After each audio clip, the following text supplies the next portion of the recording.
Since most of you aren't using the Bikeway selection guide, we wanted to provide an introduction to it.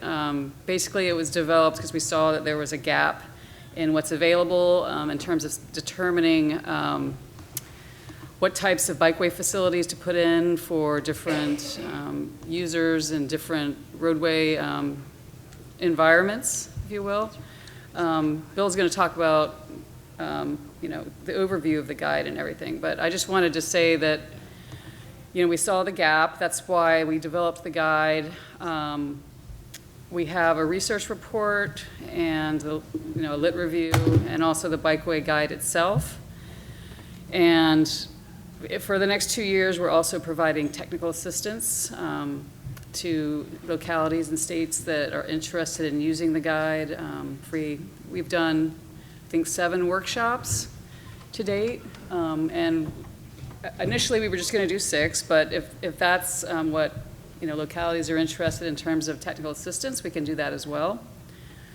I'll just give you my information here, and also I have several cards that I left with my contact information on the Federal Highway Administration table out here, if you'd like to collect that. But here's my information. But Bill's going to talk an overview of the guide.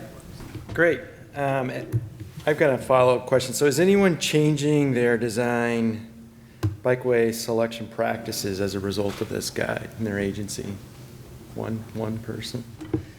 Okay, well, the hope is it would be helpful. So we had a target audience in mind when we wrote this, and it was really primarily actually state DOT officials, county officials, kind of not maybe the Kool-Aid drinking crowd that maybe we are. So people that have less familiarity with this question of bikeway selection, kind of middle to down the line implementers at different agencies, that they'd have a simple resource that was free, because not everyone has access to the AASHTO bike guide on their desk because you have to pay for it. And so the idea here was to make it kind of a very accessible document that would give people the basics, kind of what are different bikeway types, what's the background on research, and how do you approach making a decision. We had a great series of panel members from a series of state DOTs and county agencies and even a transit agency, as well as on the federal side, to give pretty broad perspective, and they really guided how we developed the content and worked with us throughout the process. They were really great to work with. You know, we had a literature review, and I think a lot of people don't take advantage of these, but there's a lot of great information in there, and it's free to download. You know, we looked at all sorts of bikeway selection approaches, research, and we summarized it pretty briefly in there. So take a look. A lot of work went into that. Really briefly, you know, we looked at a little of the history, which if you came to my AASHTO session, you saw some of that yesterday. But I think the big thing was kind of it's a pretty good overview of the general safety of different bikeway types. And then we looked at the history of kind of the bikeway, you know, how do we describe cyclists? And I think it's unfortunate in North America that we need this obligation to describe cyclists. You're not just people choosing to ride a bike to go somewhere like in Europe or even South America. You know, here we got to define them as a certain type of cyclist. And a lot of that has to go with the history of kind of how we ended up where we are. But it's kind of evolved from talking about kind of high, low stress tolerance cyclists to ABC cyclists. If anyone had the 1999 guide, and C meant child, and B meant basic, and A meant advanced. It was all made up. 2012, we did level of traffic stress, and we started to come up with that. And then Jennifer's excellent research in Portland State, and we started to, and Roger Geller's, you know, we started to define them as a typology. And so we're kind of moving forward with that. So we looked around, well, what are people doing? Engineers like charts and things that make decision-making simpler. And really the reality of traffic stress is there's 2 things that matter the most, is speed and volume of traffic are the really critical elements. So we looked around at how different countries, different agencies look. So this was, you know, Ontario, pretty cool nomograph that visualizing. You know, obviously we looked at the Dutch Crow manual, which largely says basically cycle tracks So in arterial roadways, basically the Dutch would put cycle tracks on all their roads, right? But we're a little afraid to go all the way to that point. So they nuance out at lower volumes types of streets through design. The NACTO guide really looked, I think, and was inspired by the Crow manual. And so they broke it out in a similar way of speed and volume and different recommendations to get an all ages and abilities facility. Good resource. But, you know, we went back and looked at, well, what were we always using? And I think bicycle level of service was a really big deal in the early 2000s. It was the first time we had a science-based, validated approach of how people felt riding in different conditions. And you can see you could get scores, you know, like A through F, with A being very comfortable and F being terrible. But there was some, you know, I think that it took you only so far, and there are some real questions of whether this really made sense at high volume and high speed, because it really valued a bike lane. You know, if you had a bike lane, you could overcome really intense traffic conditions. And Roger took us to East Portland the other night, and I wouldn't say I was feeling a level of service B when I was on the road. And neither does a lot of the public. So we had done some work in Fort Collins, and you can see like this scored a level of surface A because it was an 8-foot wide bike lane on a 45-mile-an-hour arterial, and so really it's high stress. And when we talked to the public, they were riding on the sidewalk, not using the bike lane. So Peter First's work on level of traffic stress was powerful because it really hit home the idea of the weakest link was what mattered. So we tried to bring that into what is also in the ASHTO guide, but into the Federal Highway Bikeway selection. Well, how do we kind of take the good part of the bicycle level of service research? And I think it was strongest in the shared lane assessment.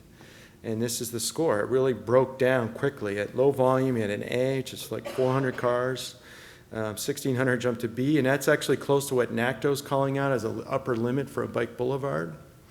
And then the Crow manual actually goes even higher. They go up to like 4,000 cars in a shared environment, but they tend to add a lot of traffic calming. And so that turned into helping us feel like we really validated at the low volume that our chart made sense. Shared lanes or bike boulevard. Speed, we really know the risk of death and injury being hit. It goes up dramatically after 30, and it's a very different environment, over 30 miles an hour. So that's why the break point's at 30. But it's also, you see that we fuzz the lines intentionally because there's a divergence really of whether it's that clear cut that it's, you know, when I go from 2,999 to 3,000, it's a different condition. Obviously, that's not that clean cut. And then we're looking at bike lanes, and again, the bicycle level of service model is actually pretty good for bike lanes, we think. And so at a low volume of an A, it gets you about to 7,200. Which is close to what NACTO chose as 6,000 break point, and then Crow was, again, slightly lower. So again, we felt this really validated that our range was appropriate. But I'll tell you what, when we go through review and ASHTO, there's a lot of people concerned about this chart, especially DOTs, because their roads, they see this chart and they realize that none of their roads meet these conditions, and they're going to have to build separated bike lanes or shared use paths on their system. And they're having some heartburn because to them, they don't want to have things that are not compliant. And so the framing of this is really important. You know, this is really about understanding the implications of these choices. That if you put a bike lane on those high-speed roads, you're not going to get a lot of use. It'll be valuable for some people, but it's not going to be in all ages and ability. And that's really the most fundamental aspect of the guide, is trying to make that very clear to people when they're making these decisions. So that's what this project is really about, is making that clear. We had broken it up into, you know, an explanation of the workflow, and so I'll walk you through it really quick. So one, we're trying to meet federal highways goals of increasing safety and increasing the number of short trips made by cycling. Because we have a problem. We've not really addressed the safety problem for cyclists in this country. We've just changed who's most in danger. So we used to kill children, and now we're killing adults. And this chart to me is really troubling, watching that. And so on the one hand, it shows that we're getting a lot more adults cycling in communities, but we've made conditions to the point where people are afraid, let their children cycle. You see that in the dramatic drop of children biking to school. So we got to move the needle on that. So it starts with having a good plan, good policy. So one way to go is you could say, we don't have to overthink this decision of what we want, just make a policy. This is the Dutch have done, we're going to have a protected bike lane on all arterials. No more analysis. We're just going to do it, and it's a question of how. It could be based on sustainable safety as your reasoning and rationale. So any agency can make a policy and just say, this is what we're going to do. But there's a reality that we're going to have to retrofit everything. We've made a big mess, so we've got to kind of think about how to change it, and it depends on how you approach it, whether you're resurfacing, reconstruction, or new construction, of the amount of change that's viable. So there's the other side of we had a flow chart that would walk you through this, and again, this is for the person who's not used to thinking about how to make these decisions. We kind of created a flow chart to walk them through the process. So one is thinking about having a design user. What are the goals? Well, they should be safe, comfortable, and they need a connected facility to get to the destinations they want. The network should be direct, cohesive, attractive, should be a comfortable, clear, unbroken, no gaps. Safety, if you're taking a forgiveness, sustainable safety approach to this, really a vision zero, what's the chance of forgiveness? So we added some charts that really explain the risk of injury and death with the different types of facilities and the level of forgiveness involved. So again, we've talked about, ultimately, the goal is to get to a plan. Ultimately, where everyone's really wrestling with is how do we prioritize what to do? We don't give guidance on that. There's other good guides for that, but the reality is you're going to need a good plan. So the next step is really what context are you in? Taking advantage of the new Green Book, context classifications. The orange represents the different places you may be, but what are your speed and volume, and put the dot on the map. And it's not to say that that's what you need to do, but that's the starting point. So the idea of this chart is that's where you start. Drop your dot, and that's the first facility you should be looking to, and then you got to make some contextual decisions. So that's really assessing and refining that initial chart dot. And you got to think about all these other factors. Do I have a weird peaking thing going on? Do I have some curbside activity that would warrant more separation? Do I have a lot of driveways where if I'm retrofitting, there's no room for flex posts, so I actually cannot provide protected bike lane? Do I have maintenance issues, or my agency won't maintain a certain facility that's going to preclude an option? And then you have vulnerable users, So you could say a bike lane's fine, and then there's a separate level of decision making. Is this an important route to school? Are you comfortable with buses passing 8 and 10-year-old kids in the street? Is that a forgiving road design? And I think most people in the general public would say no. So then it's a question of will. Can you remove that parking? In a lot of places that answer may be no. But at least now we can start to understand kind of the decisions we're making, the trade-offs we're making. And so that's really what this issue of feasibility is about, is, well, what is your project delivery type? And what are your options for getting more space? And we talk about all those options just to make sure people know at a basic level what the choices are. And I really think this is an important statement. We often are in challenge in retrofitting to pick squeezing it in. So, well, who gets squeezed? Should we squeeze in the bike facility, the minimum, 4-foot bike lane, 5-foot bike lane, while we're giving 12 and 11-foot travel lanes to people in vehicles? Or should we give that extra foot or two to the most vulnerable user? And so what this statement is really saying is, we should really start avoiding the use of minimum width bike lanes. And it's really a last resort. After we've narrowed all the rest of the motor vehicle space to the maximum, we should be trying to maximize that space for the most vulnerable user to improve the level of forgiveness increase their level of comfort. And so it gets into fundamental questions. Another part of the guide I really liked is there's some real practical choices people make. Do I do a wide outside lane, or do I do a door zone bike lane? And you can say another option is remove parking, but if that's not viable, this is the real choice. That's the only choice. Or you could pick another street. And a lot of people have gotten hung up on this choice and kind of overthink it. And looking at the research, we find that in fact the bike lane is better than the doing nothing option. It's not showing that it will increase doorings. People are riding in the door zone now in the area without the bike lane. They're actually studies that show when you add the bike lane, they actually move further away from the parked car door because they actually feel more comfortable and they're getting away. They feel they don't need to shy away from that moving traffic. And it's more clear to the motorist to give space. So this has been a false choice in our business for a while. Now, it's not to say it's a great, comfortable facility. I'd rather not be in a door zone. But this is a real choice that's made every day in our business. We presented a couple others. You know, should I do two narrow bike lanes, 5 feet, or should I do a two-way separated bike lane with protection? That's a choice that's being made every day in cities throughout this country, to do a narrow bike lane without protection or actually have the vertical barriers. But it's a two-way facility that comes with the increased risk of crashes with contraflow movements. But we know that, that increasing that comfort can increase ridership, so we talk about that. You know, one of the options that I don't think we talk about enough is, well, what happens when you can't do the preferred facility? What happens? And we very clearly say you may end up suppressing cycling. You could actually have negative safety outcomes from that choice. People may not use the bike lane on the 50-mile-an-hour road and ride on the sidewalk. They may ride the wrong way, and so you could actually increase some risk for people, for certain types of users. But I think the most important one is, let's just be honest about the choices we're making and the implications of the choices. And I think that's something that we haven't always done. The other thing we wanted to be sure to do is we don't want people to give up.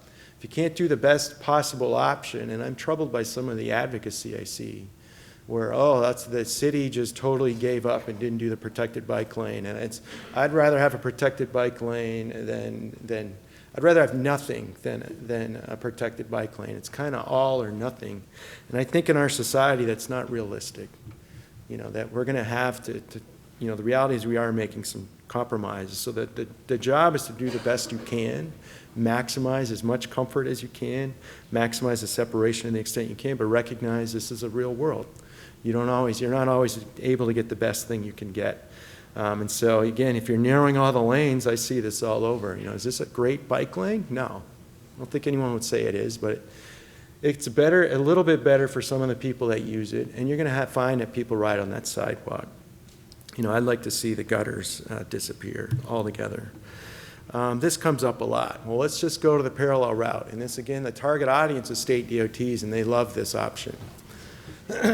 So we just go use that other street, and it's busy over here, and we can't do anything. And the reality is, that's a real road, and if there's that much traffic, there's probably no political will to take a lane out and to reconstruct that road is many millions of dollars. So really, maybe the reality in the short term is there's no other option, and so a parallel route is something to be looked at. But I think when we're doing project feasibilities of major corridors, this should be part of the scope. If I'm doing a big DOT main road through town, and we're doing an alternatives analysis, and we're trying to create and part of the goal is to create a safe system for everybody, and at the end of the day, you make a decision, you're like, well, we couldn't accommodate these people.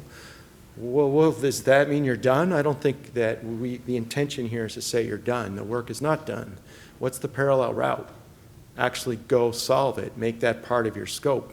Make sure it's real. Make sure it's actually a parallel route. So that was the intention of this section of the guide, is to elevate that part of the conversation, to make it, because that's something that, again, I'm not seeing is happening in a lot of projects. And then, what is viable? So again, taking advantage of some of the great research from Portland, what's an acceptable definition of what's parallel, and really honing in on trying to minimize the detour length to 30%. But we got to be thinking about the time involved of crossing streets, and that may get into a situation where you have to think about even some signals on the parallel route, crossing big roads where maybe there's stop control. So again, trying to be more comprehensive in the thinking. So that's it. You have time for Q&A. I have time for Q&A. So questions, lots of questions. We'll go right in order. Right, you first. Kind of on that last slide, it didn't expressly say it, but I assume that length is in time, not in distance. Yeah, it's distance, but I think it's also that implies time, and I think this needs more research. What does that mean? And this question's come up a lot, and I think this is a helpful starting point, but the reality is, well, what's your origin destination? Yeah, are you on an 8-mile ride? I look at my detour on my way to work, and maybe a mile and a half of a detour, so my lost time is significantly less than 1.5 miles because the direct route Right. is also through 2 long phase signals. Right. And the 1.5 miles is uninterrupted. Yeah. I think time should be part of the question. I think it makes sense, but I think this is an area I'd like to see more research. This was the first study. It was great. It's helpful, but let's keep working on that because it's a real thing that we're wrestling with. Okay, you're next. So when you have to choose a parallel route, when you've got a DOT state highway kind of situation, and the DOT says, well, if we can't make this work here, you need to choose a parallel route on the next street, and they point to the local municipality to make that happen. Right. And the local municipality says, we don't have any budget for Yeah. that. And the end result is nothing gets done. How can we get beyond that? Well, Federal Highway has a goal of reducing crashes of cyclists and increasing the rate of cyclists taking short trips. State DOTs often have the exact same goals. Bicyclists have accounted for a consistently high percent of fatals and serious injuries in this country that we've never addressed. And I think when you look at people walking, that becomes a total of like 20%. That is something we've failed to address as a country since the 70s. So I'm speaking for myself, not Federal Highway. I think we need to talk about this. If your goal as an agency is safety and you said, I can't make this safer for this user, well, your job's not done. And we're using federal dollars and tax dollars for our transportation system. It's not all gas taxes. And this, we talk about this issue, but there's a misunderstanding of who pays for what in this country. And I think we got to broaden that. If the agency has a safety mission, I would make the safety case that you need to help out because we don't have the money. The system's not set up for that. But if you really made your road dangerous, give us an option. And I see this in the NEPA as a place that needs a lot of attention with streetcars. We're spending billions of dollars and making streets unsafe and killing people.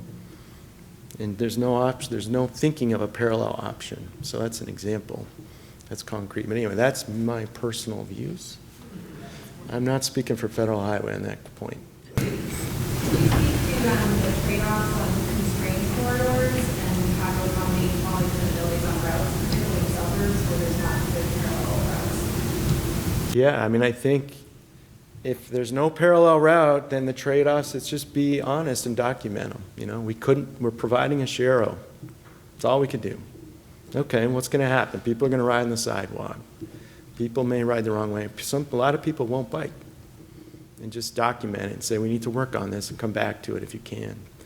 And set up the conversation maybe in the future to make the harder decision and set up a future project for spending the money. And I think I've seen that at some of the DOTs where ultimately they are helpful. They come and we can build a trail that's through the park or whatever, but that's a longer term separate project.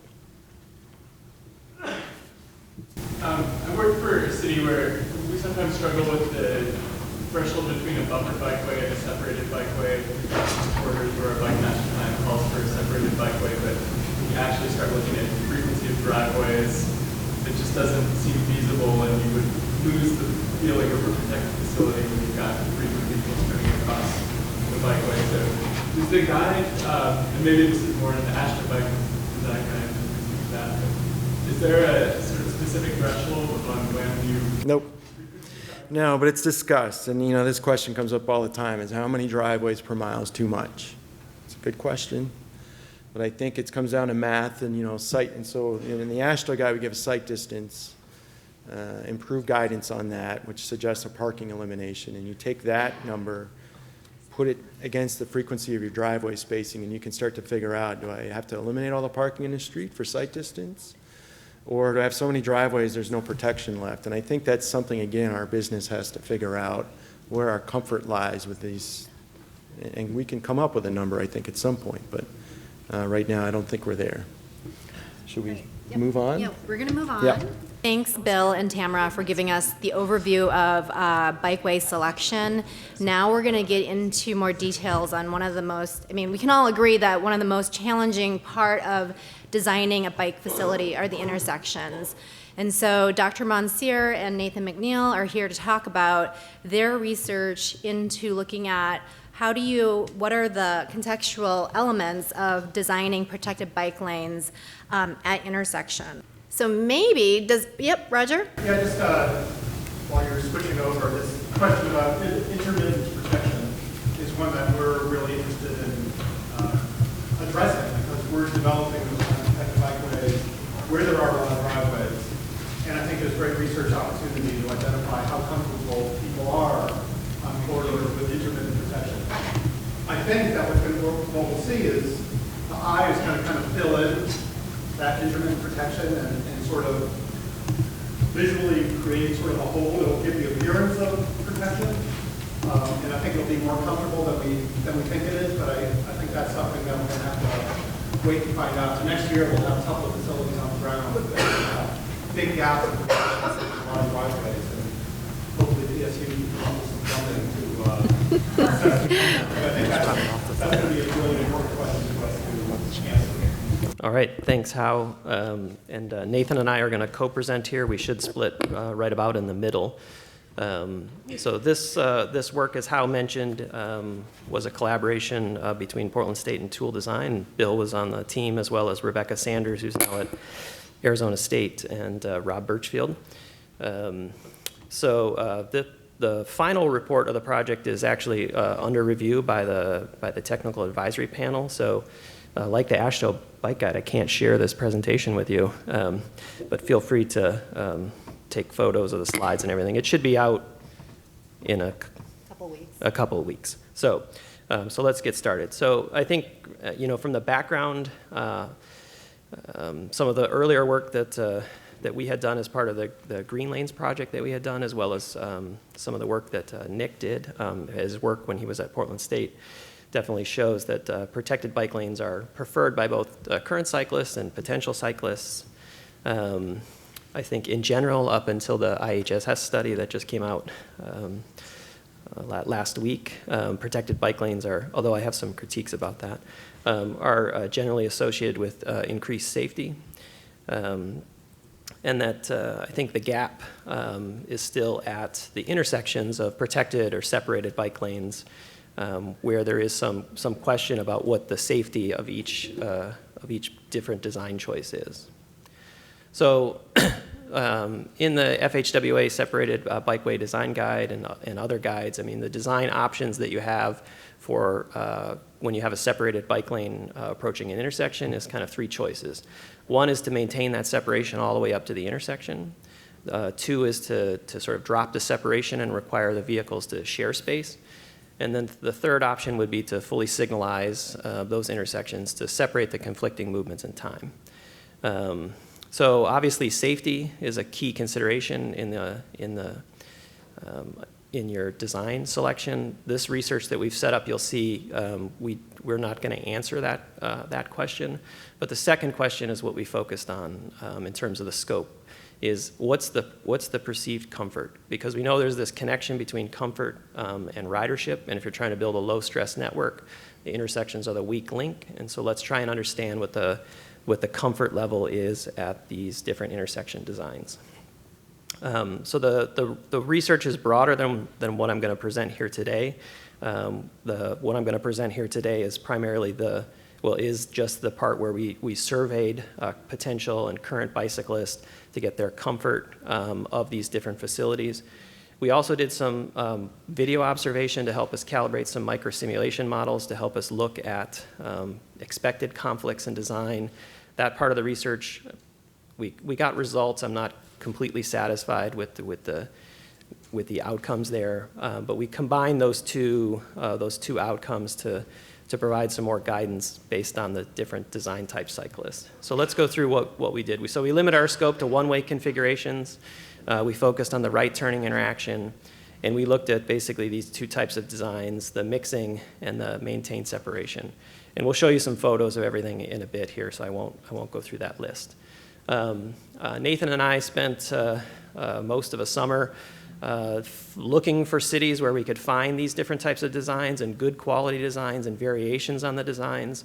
Then we went to those locations and we We basically first-person videotaped these with GoPro cameras on our helmets and some fuzzy sound things that got us a lot of good looks.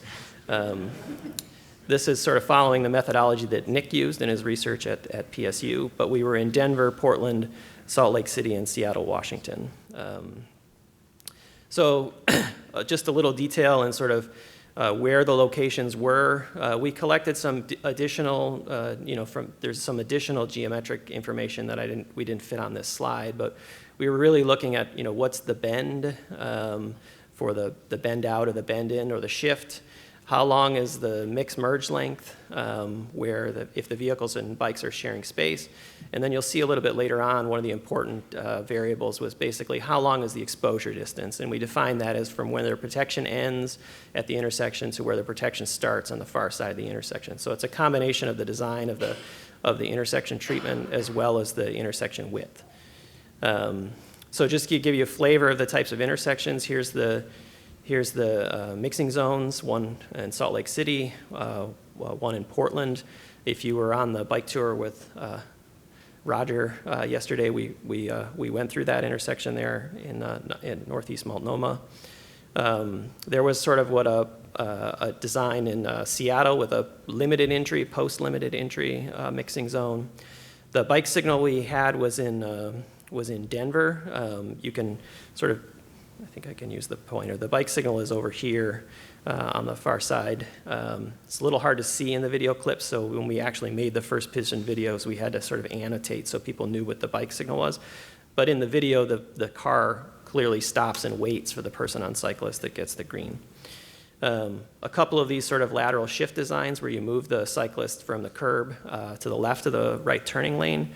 And then these bend-in designs, one in Denver on 14th Avenue, and then one in Salt Lake City. You can see the protection carries a little bit different in each of those, so that comes out in those geometric design details that we showed in the table.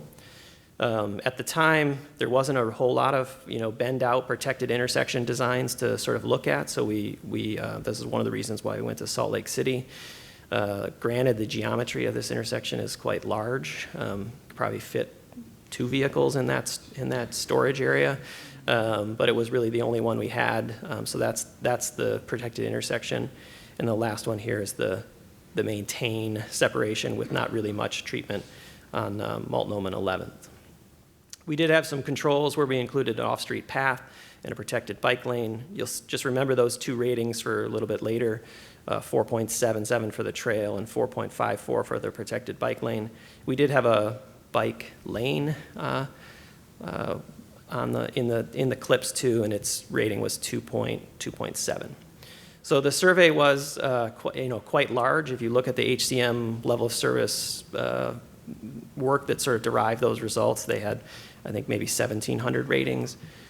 We had 277 individuals take the survey we were in Tacoma Park, Maryland, Minneapolis, Minnesota, and then 2 locations here in Portland, Woodburn, Oregon, and Portland. The folks rated 26 clips on 1 to 5 comfort scale, and some of the clips we asked them specifically would they ride there with children. So we had 7,166 ratings to look at. Just to give you a sense of what that is, here's the protected intersection clip where we have the cyclist sort of interacting with the vehicles.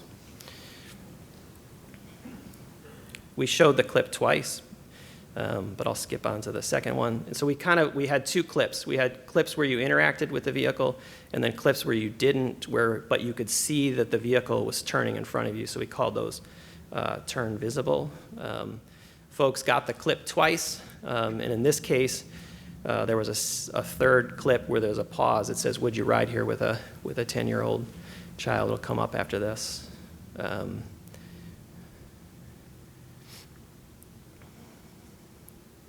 So this is, folks could join the survey at any time, and then here's the question. It was just a yes/no binary. Would you ride here with children? Show the clip again. We spent a lot of time making sure the clips were, that interactions between the bike and the cars were comparable across clips. I think we took we had 500 or so videos to take, and we did lots of lots of staging of trying to make the interactions. Made Nathan go, car's coming, it's turning right, go. So we smoothed out the speed of the vehicles in the clips. So the cyclists, sometimes Nathan and I didn't ride at the same speed. So in the clips, we kind of modified the playback speed to try and get the clips the same. We tried to remove as much of that variation in the clips for people's perception as we could. We got a really good sample in terms of people that both ride and don't ride.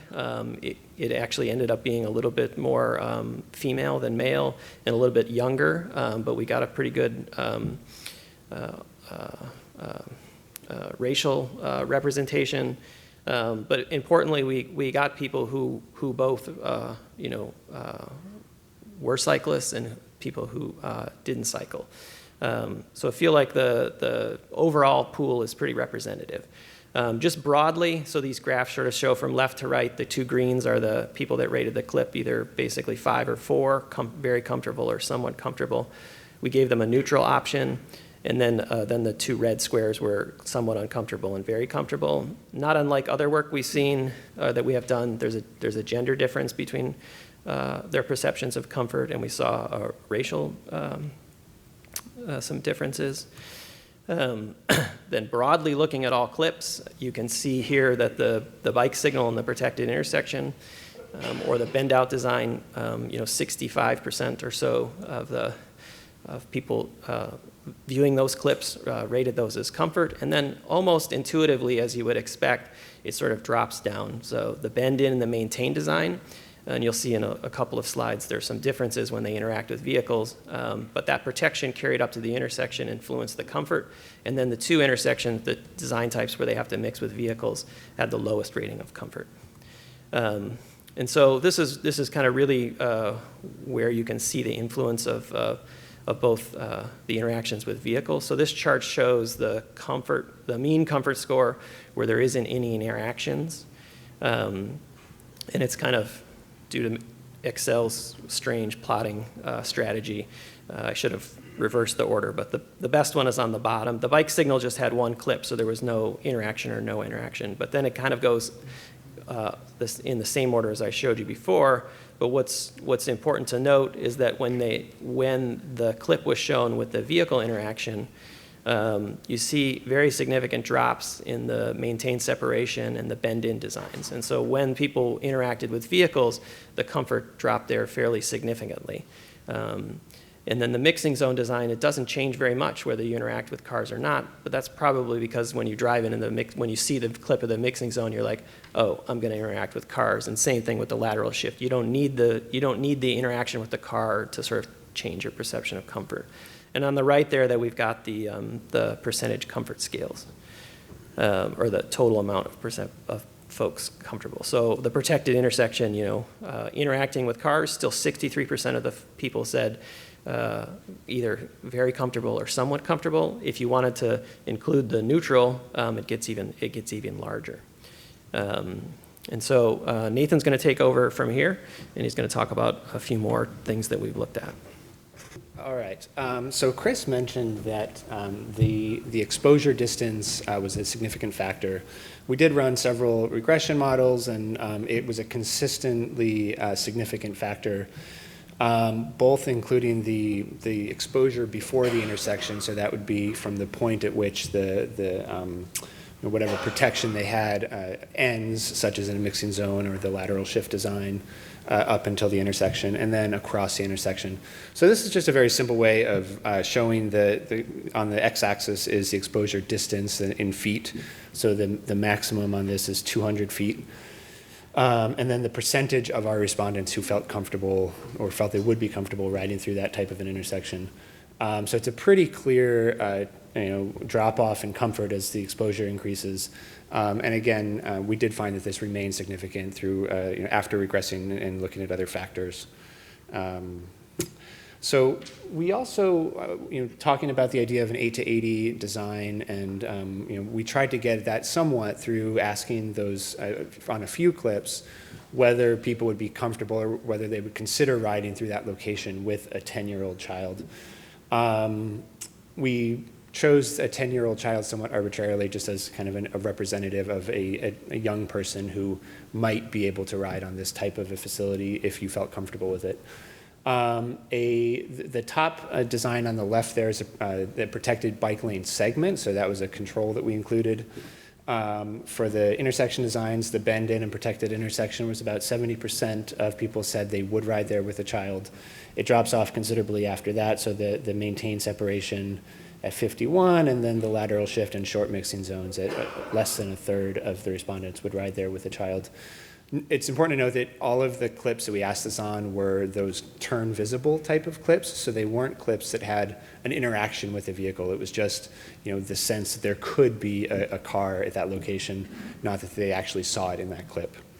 So this is and I should say they're each based on one clip, so take it with a grain of salt, but it provides a little bit of evidence as to kind of what types of facilities people would be most comfortable with. And then we did also want to get a little bit of information on some of the reasons why people preferred certain designs over others. And so we presented a series, we presented two different trade-off scenarios where we asked people to rate different intersection designs in terms of just A or B, which would you prefer to ride through? And then we asked them to provide a little bit of information on why they chose that. So 39, and the first example were these two kind of mixing type designs, the mixing zone on the left and the lateral shift on the right. 39% said that they'd prefer to ride in the design on the left. Some of them preferred the yield sign and markings. Quite a few mentioned something about either not having to cross the car lane, being able to stay to the right. So there was some sense that with that design, they were better able to kind of stay off to the side and not have to interact with cars as much.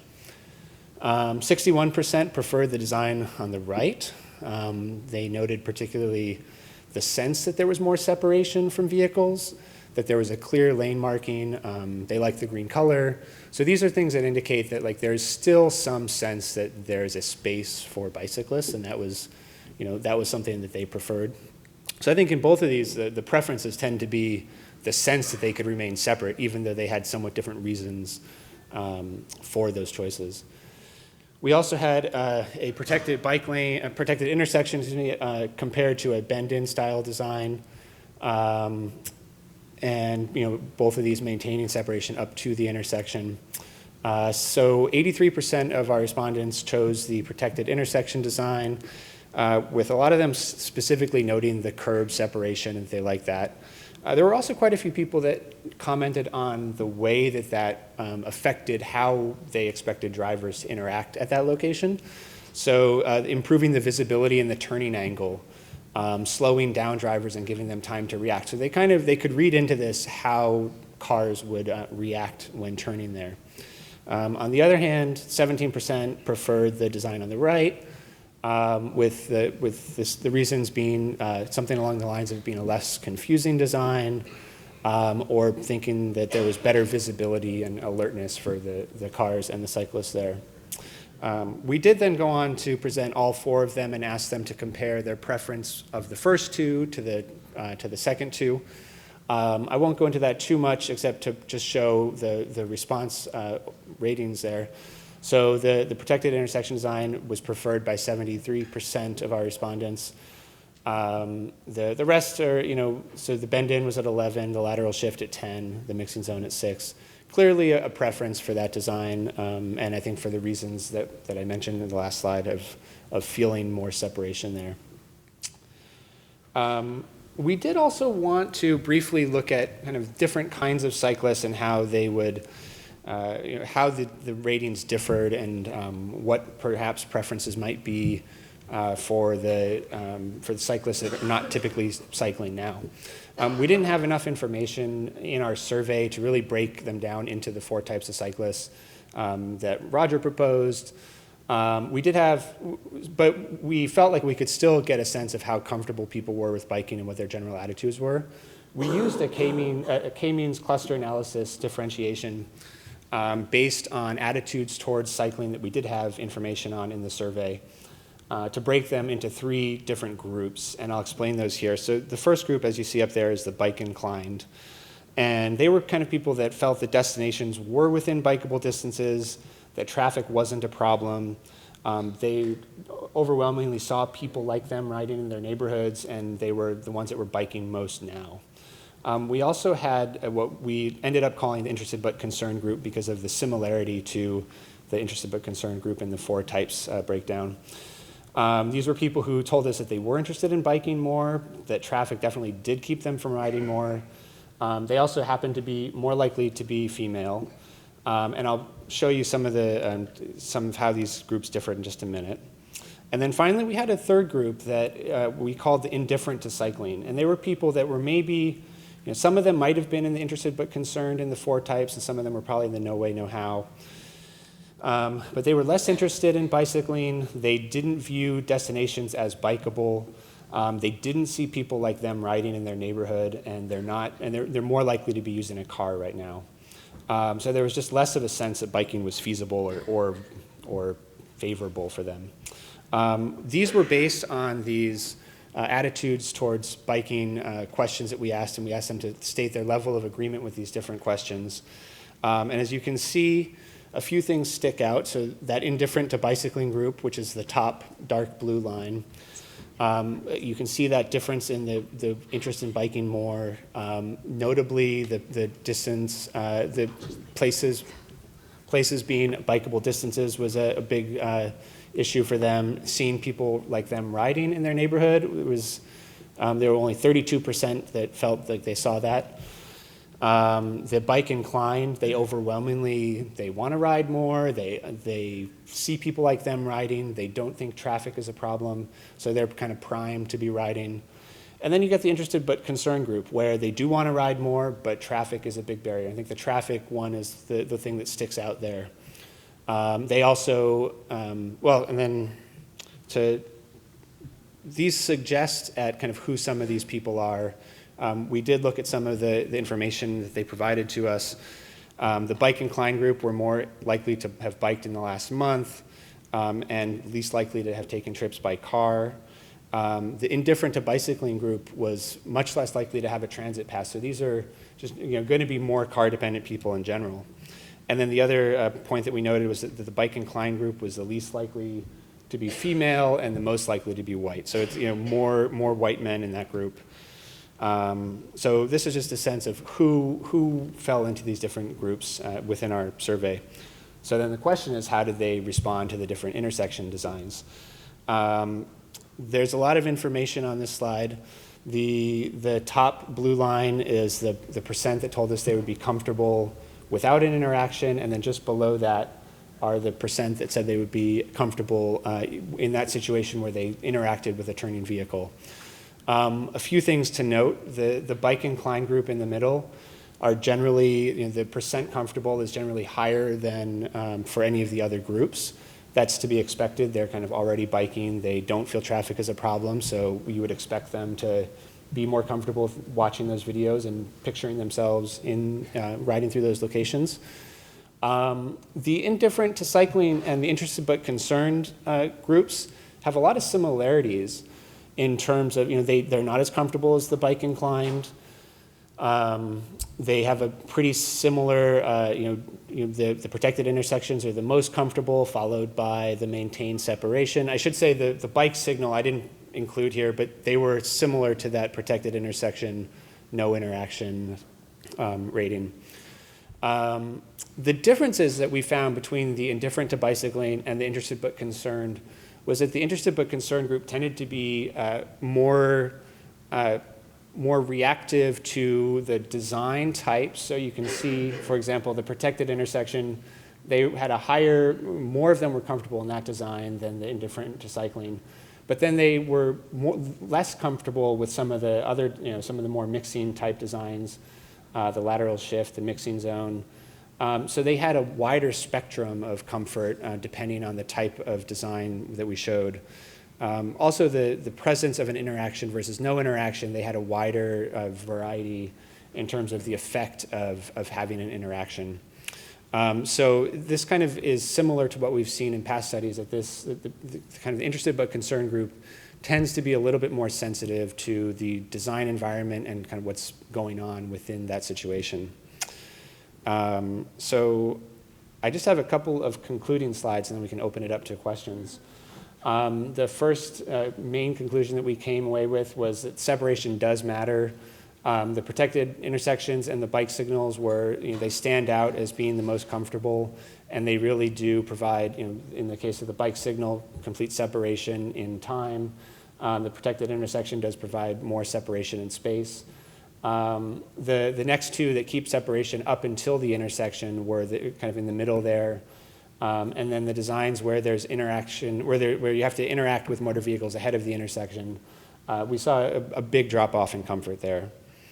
I should say the bend in and the straight path, as noted on the slide, were also more sensitive to the turning vehicles. So if you have those sorts of designs without many turning vehicles, you could have higher comfort, but it drops off pretty quickly. And then finally, the exposure distance is a significant predictor of comfort. And so we think that minimizing that exposure distance is probably a good objective in general whenever you can. And then finally, a few takeaways from the different types of cyclists that we looked at. So the interested but concerned, they are going to be the most responsive to the different designs that you might choose. About or less than 30% would feel comfortable with any form of mixing. So that's just something to keep in mind, that if you're going to have them mixing with traffic, it's going to be a deterrent for a lot of people. And 67% would feel comfortable with a bike signal or protected intersection. So there are designs out there that can accommodate them. And then finally, the riding with children. There are some insights there that we think are useful, but again, just the caution that they're based on single clips, and so take from it a limited. Maybe it's something that requires a little bit more study there as well. So just to thank NHTSA, who provided the funding for this project, and the pooled fund contributors, which are shown there. And we are open for questions. I think we have a few minutes, 6 minutes. I'll start over here. Did you look at all specifically at the relationship between exposure distance with bended designs, which people were very comfortable with, but do contain a lot of protection for exposure? So the way we took into account the bend-in design, and it was essentially where if there were flex posts up until a certain point, as soon as those disappeared, that's where we considered the exposure to begin. So in some cases, the bend-in designs kept the post separation all the way up to the intersection. In some cases, they dropped off, 20 or 50 feet before, and so we took that exposure distance into account in those cases. So I don't know if that answers the question, but that's how we did it. Okay. Yeah. Do I understand that some of these had time separation and some didn't? Only the bike signal had the time separation. And so where did the bike signal factor in the different geometric configurations? So the bike signal was roughly, and it's shown in one of these slides way back. It's roughly equivalent to the protected intersection in terms of comfort. Yeah, right there at the bottom. So it's a little bit less than the protected intersection. So we put that in there as we didn't really study it in as much detail, but we put that in there because we wanted to see, well, what's the comfort of totally separating by time? And I mean, there's no surprise really, I think, in the order here. And that the bike signal was actually, it's a little tough to get that clip to get people to react on, because it was kind of far, in the video, it's hard to see it on the other side. So we annotated the clip as you were approaching the intersection. So all of the others, there's no separation? No separation, yeah. And it's also worth noting that we tried to get clips where vehicles and bikes were acting per the designer's intent, right? So we encountered a lot of situations where, like, at the bike signal, cars would turn when the light was red for them, and they didn't understand the situation. So you have to factor in the design and kind of getting it right. We are only looking at kind of when the situation is working as intended. Yeah. But that was actually my first question, because I know the Arapahoe bike And then the second question was whether, I mean, kind of unrelated to these results, I'm wondering whether the way you gathered your data allowed for somebody to go, wait a minute, how are you supposed to use this? Because coming up to a bicycle, they may have never seen something like that. Mm-hmm. Yeah, I mean, I think the bike signal was the one where we did feel like it needed the most explanation. And I don't have the clip, but it did, it kind of, as the cyclist was approaching the intersection, the clip stopped, and it points out the bike signal, it points out the right turn arrow that's red, and then the cyclist proceeds. There could be some, I'm sure there's a learning curve for most of the other designs as well. And so I think to some degree that does present, that is sort of the situation for people that aren't biking now, right? They haven't really ridden through these designs before. So maybe it does help us get at that group a little bit more and maybe less so how people would respond after they had ridden it a few times. But you didn't, I mean, I know it was kind of outside the scope. You didn't actually collect data on what the questions people were asking or anything like that. It was just on the reaction. So are you suggesting trying to gauge people that actually had ridden through those and what their... No, I'm saying, so if somebody was watching the clip and they had to say, wait, can you explain how this works or something like that, there's not any like comments due. So the one area that we had for that were when we showed the comparison of the two still shots of the intersections and asked them to provide kind of their reasoning. So we did, we sometimes got reactions that the design seems confusing. So there was, but that was the one place where they were able to provide that kind of feedback. Yeah. You're getting feedback from safe drivers. I know in my city, we've got a lot of instances where one corridor protected bike buffer lanes will have an instance where the driver will go into the bike lane, turn, or there are some instances right after those where the turn happens in the traditional space where the car will go to the far right lane and turn right. But then what happens is people think, oh, I'm supposed to be in the bike lane to turn. And then we just have a car in the bike lane, basically. You kind of see that in your research where there's confusion on the driver's side? I don't think these designs didn't really allow for that except for when it was meant to be a mixing or crossing situation. So I don't think we would really be able to speak to that with these ones as much. All right, So sorry, let's we're out of give, time. Nathan a round of applause.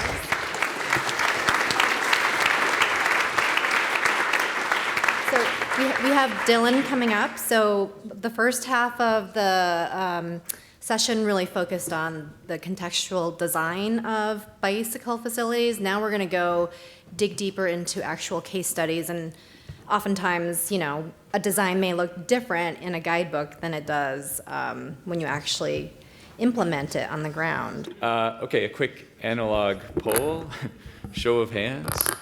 Who's been involved in a project where emergency services was a bit of a barrier to getting things done? People are already, 2 hands, wow. Okay, so this is a project in Vancouver, BC. I work for the city in transportation design. We're the ones who basically, we're taking that line on a map and trying to figure out how the heck are we actually going to achieve the goals around that line. So in this case, it's a bikeway. It's been in place for about 15 years in the city. And what we're really trying to do is figure out a really complicated stretch of that route where essentially, I think this is a really interesting project for illustrating a kind of a tension between health service provision and providing healthy environments. That's kind of how I like to frame this talk up. So the city, we have some pretty, I would argue, progressive policies around our Monsere targets, which our council has declared a climate emergency, and so they've actually advanced the timeline of achieving those targets. We're really focused, this has been talked about a lot over this conference, of course, but that interested in but concerned cohort. And so, a lot of what we're doing right now is about making walking and cycling in the city more safe, more convenient, and more comfortable for all ages and abilities. So the AAA network. And so a lot of times that means moving more towards local street bikeway designs, what we call them, or bike boulevards, or the more protected type facilities. So we're expanding those yellow lines in our bike network are what we have identified as our AAA routes, and so or all ages and abilities routes. And so we're really trying to push to expand out that network. So this corridor I'm going to talk about, 10th Avenue, it's been on our radar for a long time. It's about 7 kilometers, so that's 4.5 miles long, I think. And for the most part, this is kind of what it looks like. Pretty quiet, fairly residential, a number of traffic circles that we're sort of working actually to probably remove and replace with some one-ways and that sort of thing. But there are some stretches that go through some rather hairy areas. And so this just sort of boxed out what we're calling the hospital zone. So what's so crazy about this area? It's sort of on the left. I've shown a shot of what most of 10th Avenue looks like, and on the right, this is going through sort of the middle of that hospital zone. If you look closely, the design of the street itself is actually really similar. The curb-to-curb width is it is the same. You have parking on one side of the street. So my point is just that the street through this hospital area, it was never designed to handle the hospital operations in this area. And it's pretty narrow and constrained right-of-way, so we have a 66-foot right-of-way. Curb-to-curb, though, like I mentioned, is quite narrow. It's about 27 feet. And there's a lot of mature trees in the area. And in Vancouver, that's pretty sacred. And actually, in this corridor, those are elm trees. And so in Vancouver, we're not as susceptible to Dutch elm disease. So we have a real mandate to make sure we try and keep our elm trees. So, and a lot of those trees are causing a lot of accessibility problems, heaving curbs, sidewalks, what have you. Just really high volumes through here, high bike volumes, car volumes, truck volumes, also pedestrian volumes. Also, given it's a hospital zone, and I think this is really key to this conversation, there's a high proportion of pedestrians with accessibility needs. And you can see the sidewalk here is in just deplorable conditions. It's partly because we have known for so long that we wanted to do something to this corridor, or this portion of the corridor. We could never figure out what it was. Our crews were just coming in and trying to just quickly patch things up, thinking that something was coming soon, and it just never was coming. So we ended up with some pretty crappy conditions, of all places, in a hospital precinct. There's on-street parking, which was quite busy, very visible. There are a couple locations with passenger loading, which, again, not the greatest conditions for that loading, given some of the adjacent land uses. And of course, that meant also a lot of vehicles with some special loading needs. There's also a number of driveways on this stretch that serve loading of the various health services. There's actually, I didn't show it here, but there's actually semi-trucks coming in 4, 5, 6 times a day delivering laundry. And lovely, we have ER on and off of 10th Avenue to just complicate things a little bit further. So everyone, when we kicked off this conversation, everyone could agree it's not working, but I would just get these shrugs like, I don't know what you can do about it. And it was just a case, like I said, it's been on our radar for about 15 years, and we just, every time the city tried to do something, I think hospital operations were basically, and trees were sort of trumping anything we could come up with. So what changed? It wasn't just that I showed up at the city. We had a really supportive council and a really supportive mayor. We also ended up, around the time that this project was kicking off, we had a new city manager.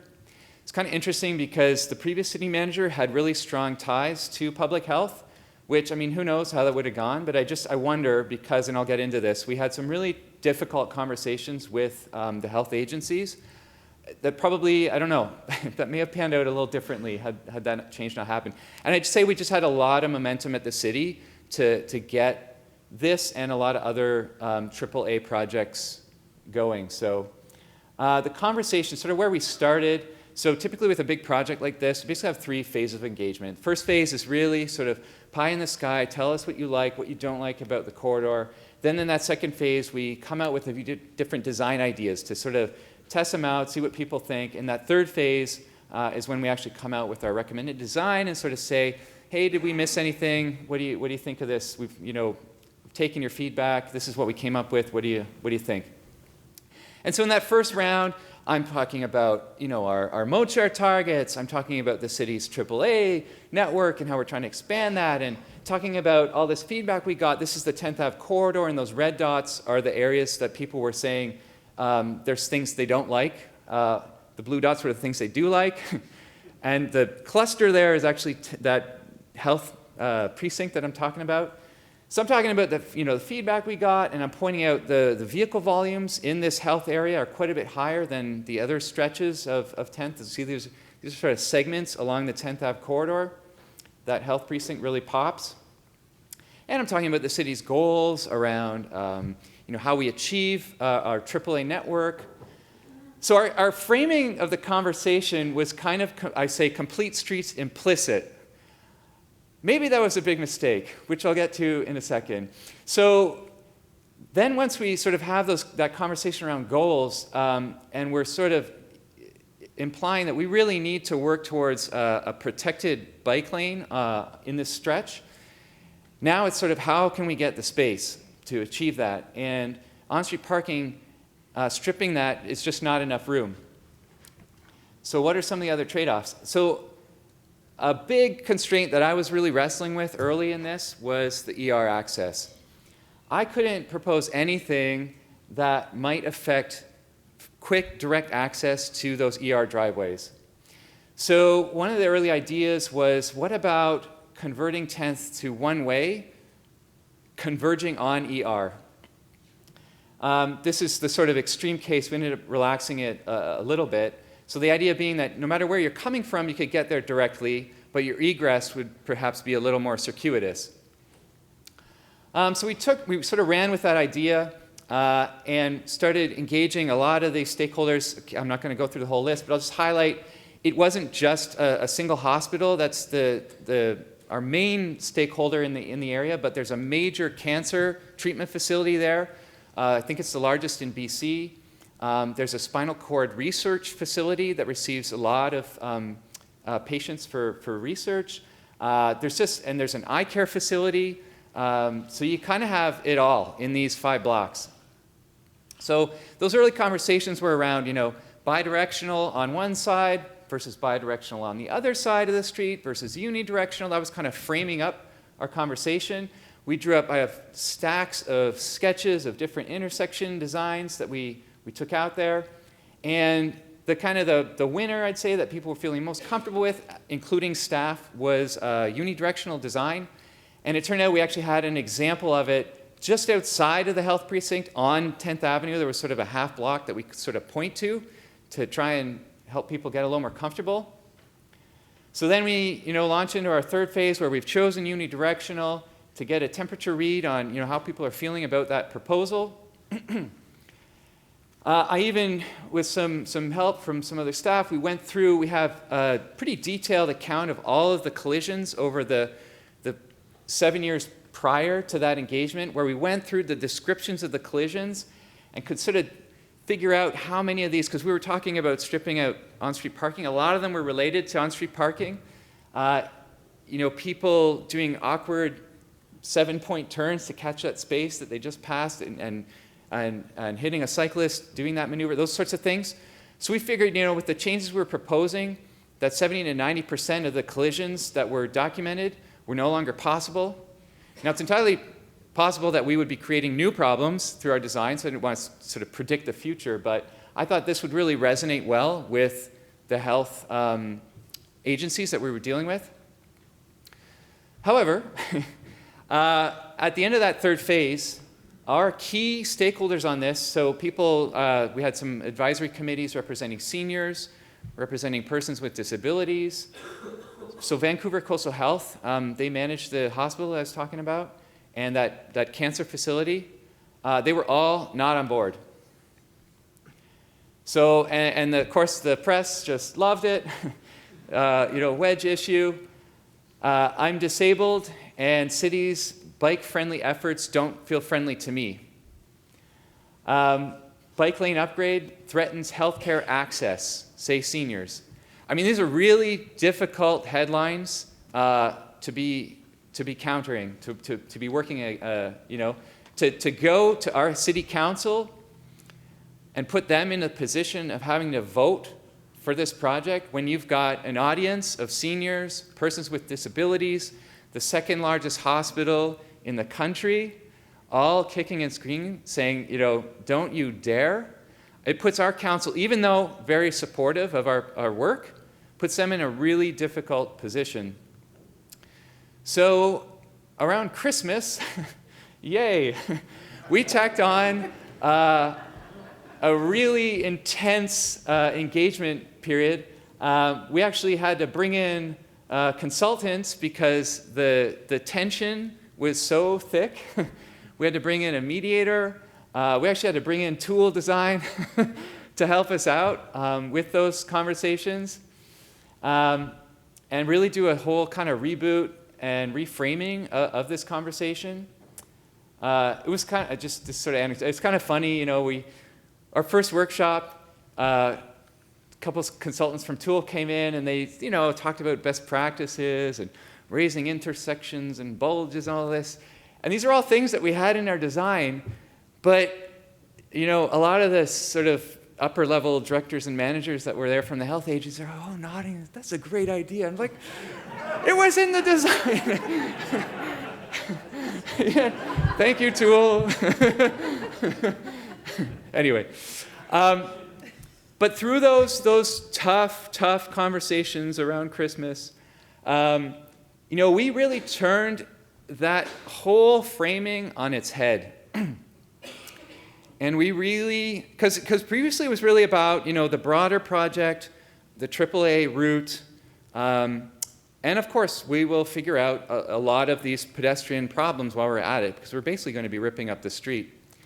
But when we turned it on its head and really were very clear that emergency room access is our top priority, vulnerable pedestrians, patients, right up there at the top. Making sure that hospital operations aren't compromised, way up there. And, going down that list, we didn't even start talking about cycling until, sort of way down there. That just, and I would argue maybe more of a complete streets type of language, really softened, really helped the conversation. But we were still at a bit of a deadlock. So the thing that really broke that deadlock were the city. We ended up sacrificing a few trees, but also the health institutions, they gave up a statutory right-of-way. So a sliver of their property that we could put a little bit of sidewalk on to just help us thread the needle around a lot of these challenges in this constrained right-of-way that allowed us to get basically two-way travel through much of the corridor. And that was one of the real sticking points all the way to the end. I didn't highlight it, but sort of on the right end of the two-way portion is the cancer facility. So they were feeling like the one-way was going to be a real big problem for their access.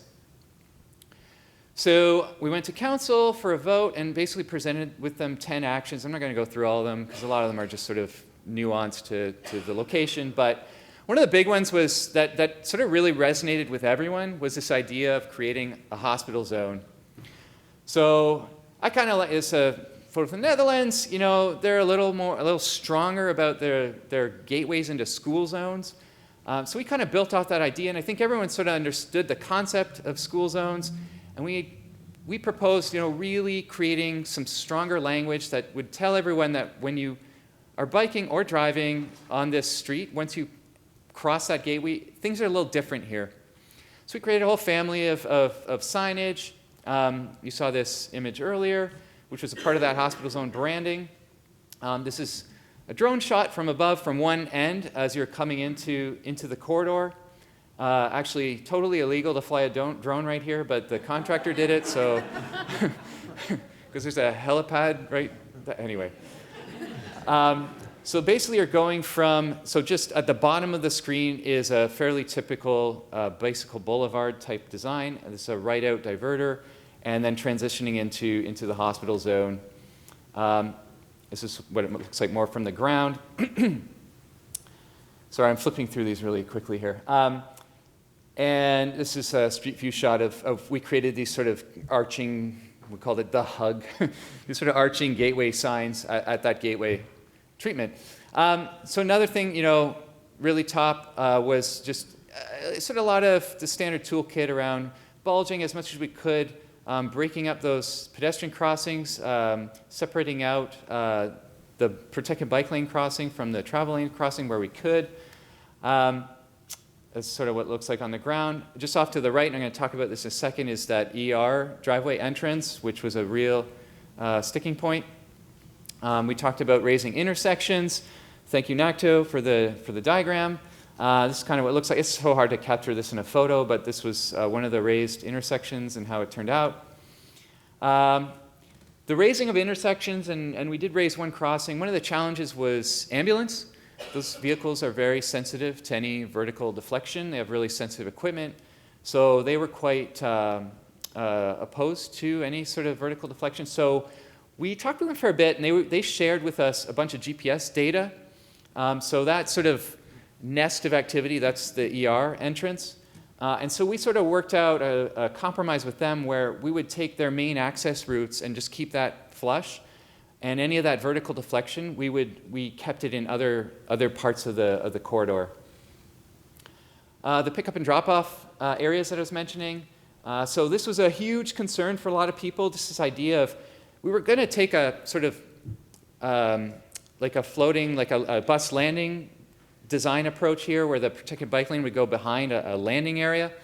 And so that was, in essence, introducing a new conflict that people getting out of their vehicle would then have to cross the bike lane, whereas currently they're basically stepping out onto, well, gravel, but essentially the sidewalk. So the approach we took, this is from the MassDOT guide, was the idea of taking that protected bike lane and dropping it 2 inches, and we put beveled curbs on both sides of that, which is a whole other presentation. We also took the vehicle space and raised it up so there was no curb to deal with, so no sort of arguments around where to put a ramp and that sort of thing. It's kind of what it looks like in the field. In this stretch, we also had some really mature trees to try and accommodate, so it's kind of hard to see, but actually some of that sidewalk we made out of rubber because it's permeable, so the tree roots, so where the bike lane is, that used to be sidewalk, and where the sidewalk is, that used to be just grass, and so a lot of roots had gone underneath the sidewalk and using that back boulevard for air and water, so we needed something permeable there to not overly impact the trees, and also the rubber, quite a thin profile compared to concrete, so trying that out. Another thing, so we were able to keep, because of that statutory right-of-way that we got, we were able to keep some on-street parking. But what we did was we said anything on-street is going to be disability parking. And the on-street parking conversation was really, as happens in many transportation projects, really tough. In terms of the overall parking supply in the precinct, the parking that we were talking about removing was 2% of the total. It means nothing. But really heavily used, really visible. So it was challenging. And we drove the block many times and collected data on what were the chances of you actually finding a vacant spot. So on the left, I think it was 1 out of every 8 attempts you would actually see a vacant spot. So it's basically, it's a lottery. But, and we would mention this, but the response we'd often get is, I don't care. I am a senior with mobility issues. I drive that block for 20 minutes around and around until I get that spot because it's really important for me. So this idea of introducing actually a significant increase in the accessible parking was a really strong counter to that. Sorry, I'm trying to move really quickly here. And then, we started talking about this goal of separating the different travel modes. So I mentioned this was point 6. I haven't even mentioned bikes until now. And I'll skip a few because it's sort of local nuance. But the last thing that we promised was to keep working with those really tough stakeholders.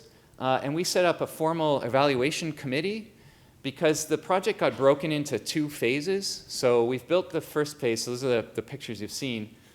And we formed a committee, and we've done more analysis on this project than I think any other quarter project has received in Vancouver, working closely with those members of the committee to develop some comfort around how things have worked out, but also identify maybe some issues that we need to go back and fix. And so working with that committee, the sort of the key concerns that's top of mind for them is bike-pedestrian interaction. This is sort of that loading zone area, but also just that there's some uncontrolled crossings here. And also I mentioned the ER driveway, so right hooks at that driveway are a big concern of theirs. So phase 1 is done. It was done about a year ago. Some little things, I sort of alluded to some of these, but some things that I think we were able to, that helped us work within that really tight, constrained space. One is, so we have sidewalk really butting up right up against the protected bike lane in a number of places in this corridor. And so the thing that we're doing is, like I mentioned, this beveled curb. And we've done a fair bit of trials and workshops with people with both low mobility and vision impairment to get a sense for, what's the right bevel that is something cane detectable, but also negotiable for somebody in a mobility aid. And this 3-to-1 bevel seemed to strike that balance. So it's 6 inches wide and 2 inches high. So we were employing that beveled curb. We also, in this stretch, it's kind of hard to tell, but we went down to a single file protected bike lane here around that passenger loading zone, which I think just from a behavior perspective also, we've had some luck elsewhere in the city with sort of priority areas and doing some channelization of the protected bike lane. It seems to help improve the yielding behavior, which is a big concern here, and it also helped us get a bit of extra space. I think I have a slide here. Oh, the rubber. Interesting thing about this rubber. So rubber we've had some mixed feedback on, actually, but something I had not anticipated. When we went out there with a couple of local contacts who are blind, big problem for them. When they step onto that rubber, they think they've left the sidewalk. To them, it feels like softscape. I had never thought of this. So we're now going back to the drawing board and trying to see if we can find something that's a little harder. Maybe there's a way to firm up this rubber so it doesn't feel like you've left the sidewalk.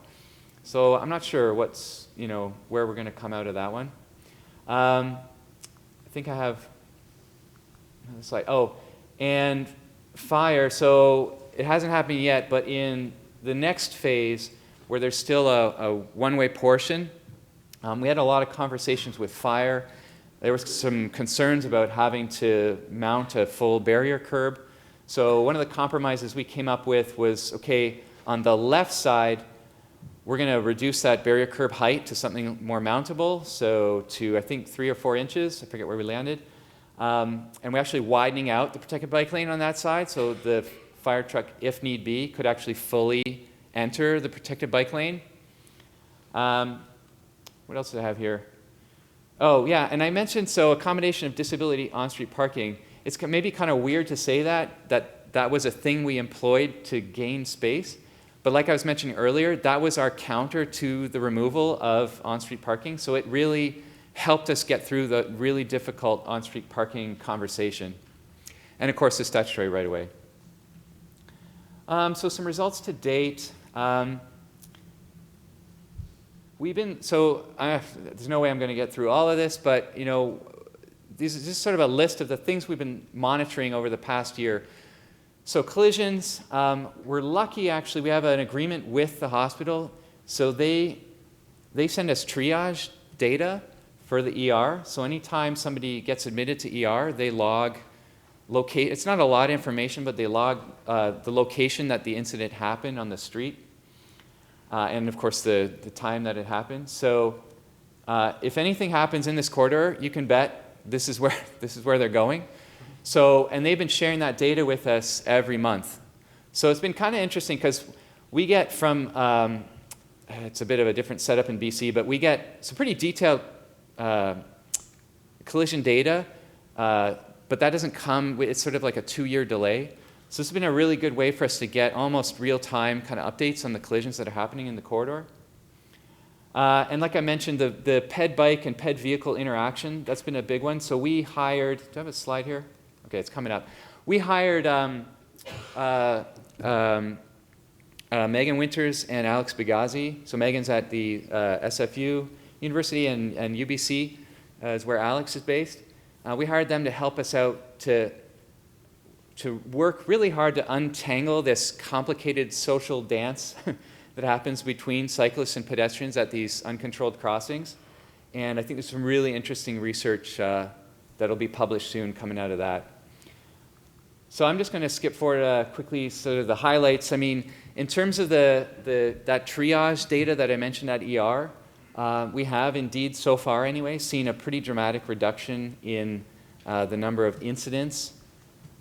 Previously, there was quite a mix of the type. I forgot to mention, we do find out the type of incident, so we know sort of who was involved. So we had sort of a mix of everything, you know, vehicle, pedestrian, vehicle, bike alone, meaning, you know, you hit a concrete median or just, you know, something. And the after, that's actually the only thing we've been seeing so far. So there have been no incidents involving pedestrians, nothing between pedestrians and vehicles, nothing between bikes and vehicles, just bike alone, which is a, yeah, thing. I mean, but I'm still not satisfied. So actually, there have been 4 incidents that I'm aware of over the past year. 2 happened right after we opened up the corridor, and I actually I know a fair bit about how they happened. So we've since gone back and done a lot to improve just the conspicuity of the concrete and things. So I've included those, though, in these results just to be fair and draw a clear line in the before-after. However, you know, it's arguable that those aren't actually representative of the current after condition. So I think this is a fairly conservative representation. So we'll see how this goes. And we did an intercept survey where we were asking people how they feel, how comfortable they feel. And it was interesting because it was split into 2 phases. We could say, how do you feel here versus there?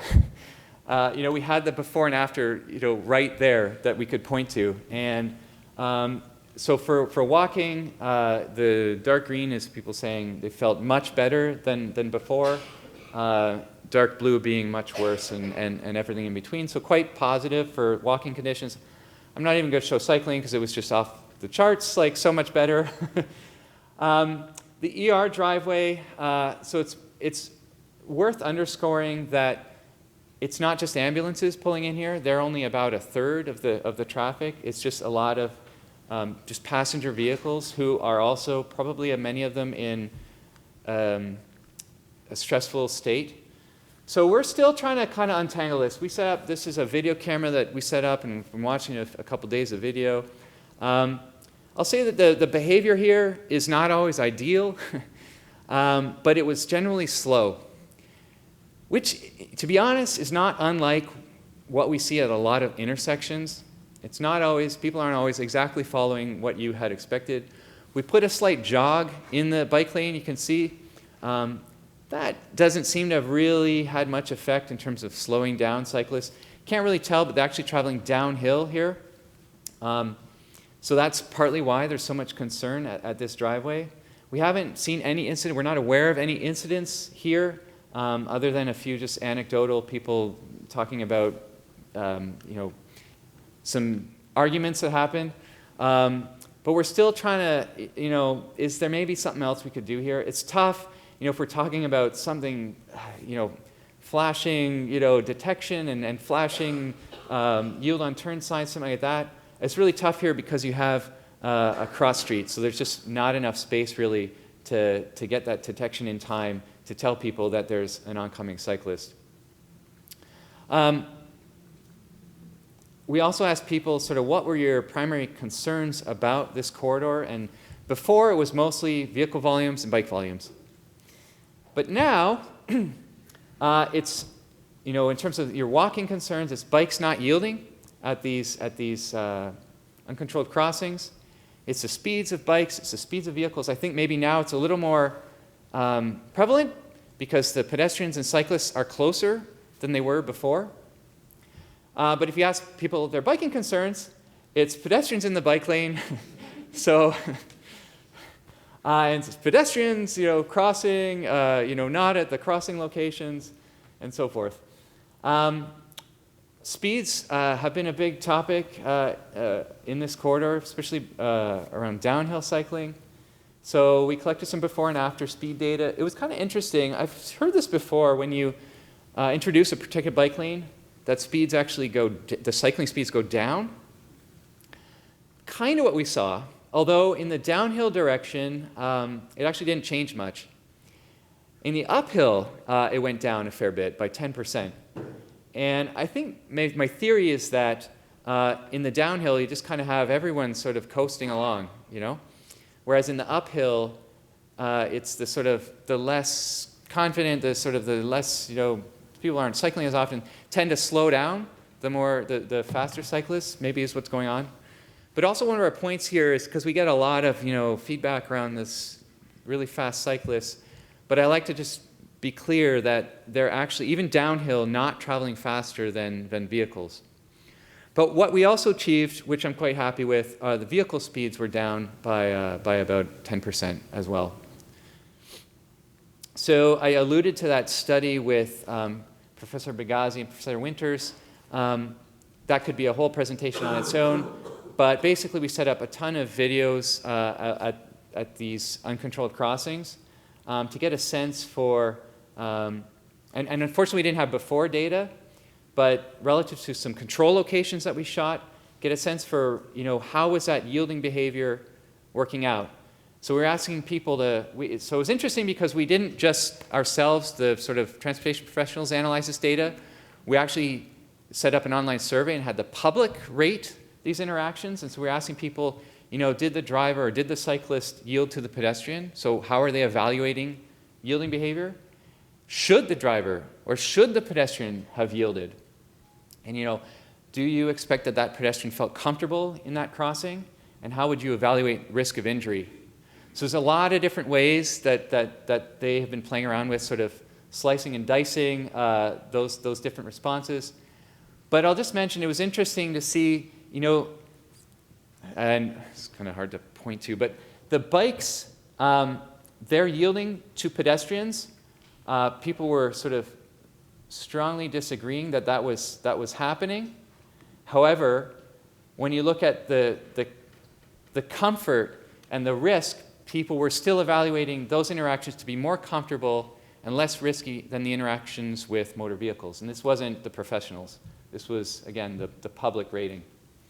So anyway, there's a big statistical model that they came up with, and long story short, basically suggesting that it's hard to point to exactly what it was about the design, but something about what we did on this stretch of 10th Avenue did actually improve those interactions at the uncontrolled crossing. So that was a really positive outcome for us.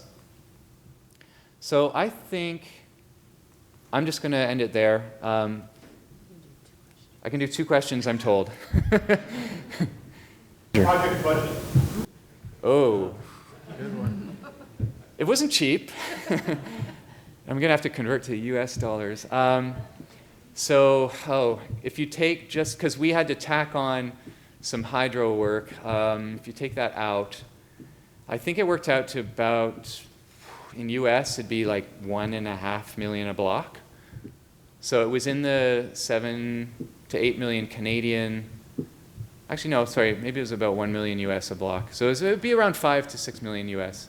It's not cheap. And that was construction, but was that the whole process as well? That's just the detailed design and construction. Yeah, does not include staff time. Yeah. What was construction like, quality issues? Ooh, really, really good question. Yeah.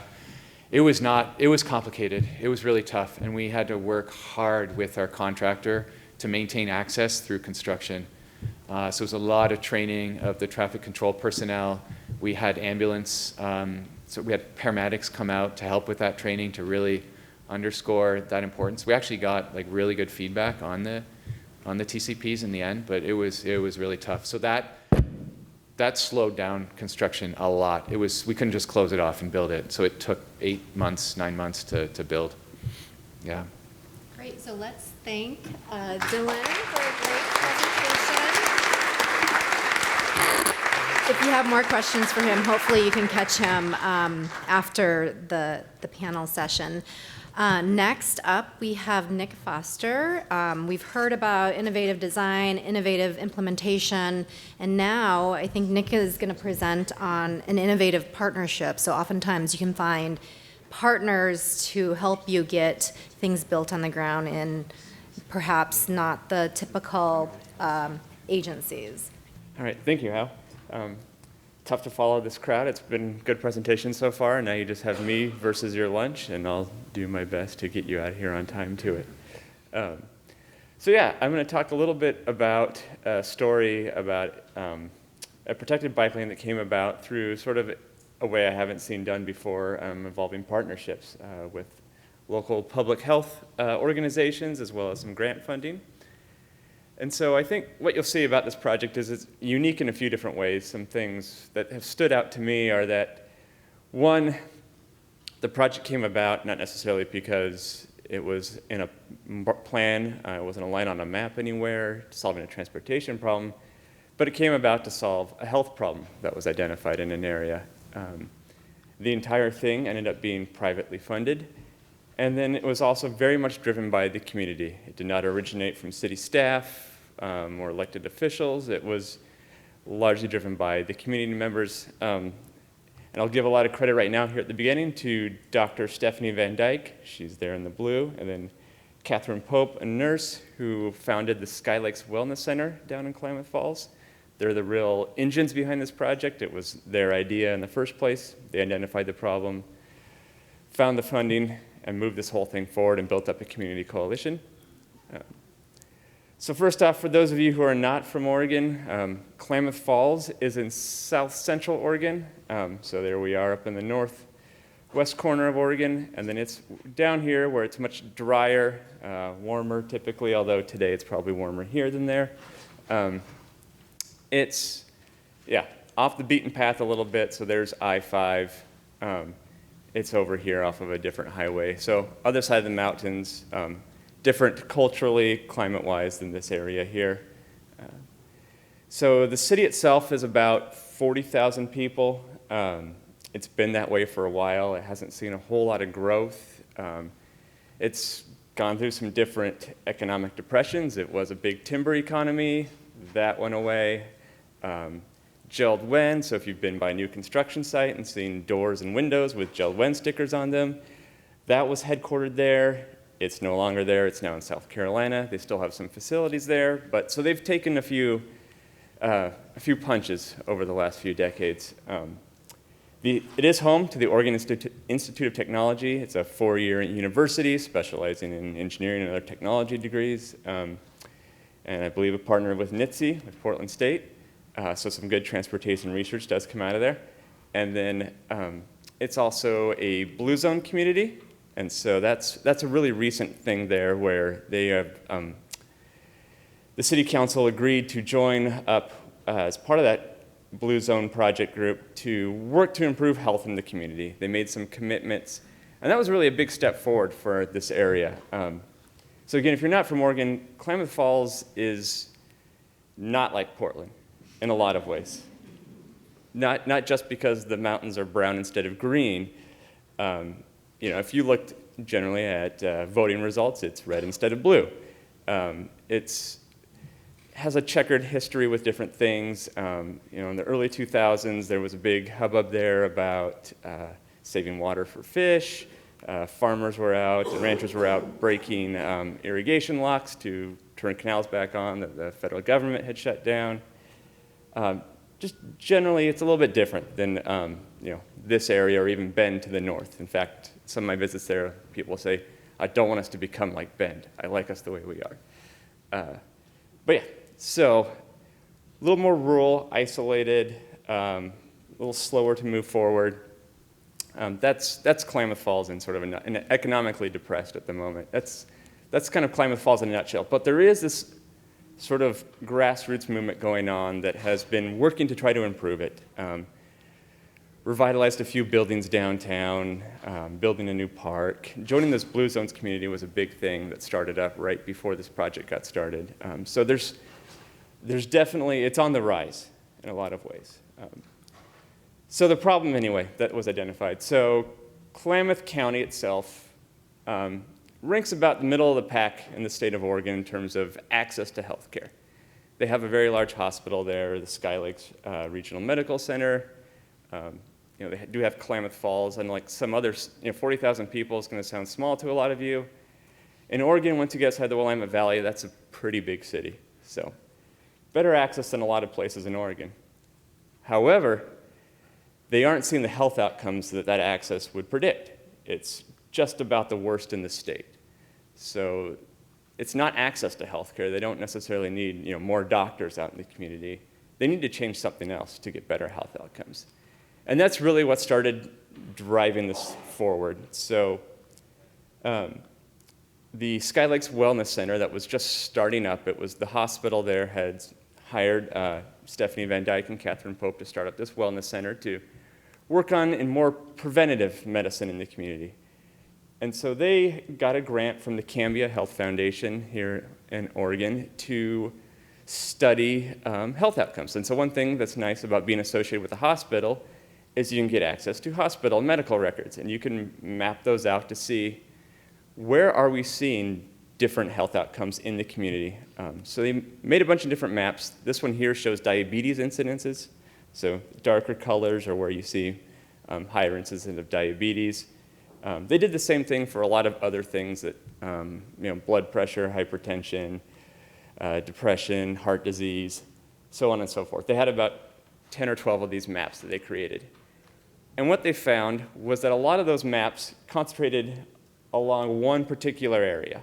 And that was, so here we have downtown Klamath Falls, and we have a surrounding residential neighborhood. A lot of this area showed up in that darker black color for all these different incidences. So they decided we should focus on this neighborhood. It's right in between downtown and a large park here. Just so you know, Upper Klamath Lake is not this wonderful recreational amenity that everyone loves. It's a shallow lake, gets very warm, has marvelous bug hatches. If you drive along it, you have to wipe your windshield off in the summertime. But that park, though, still is very popular, a lot of mountain biking.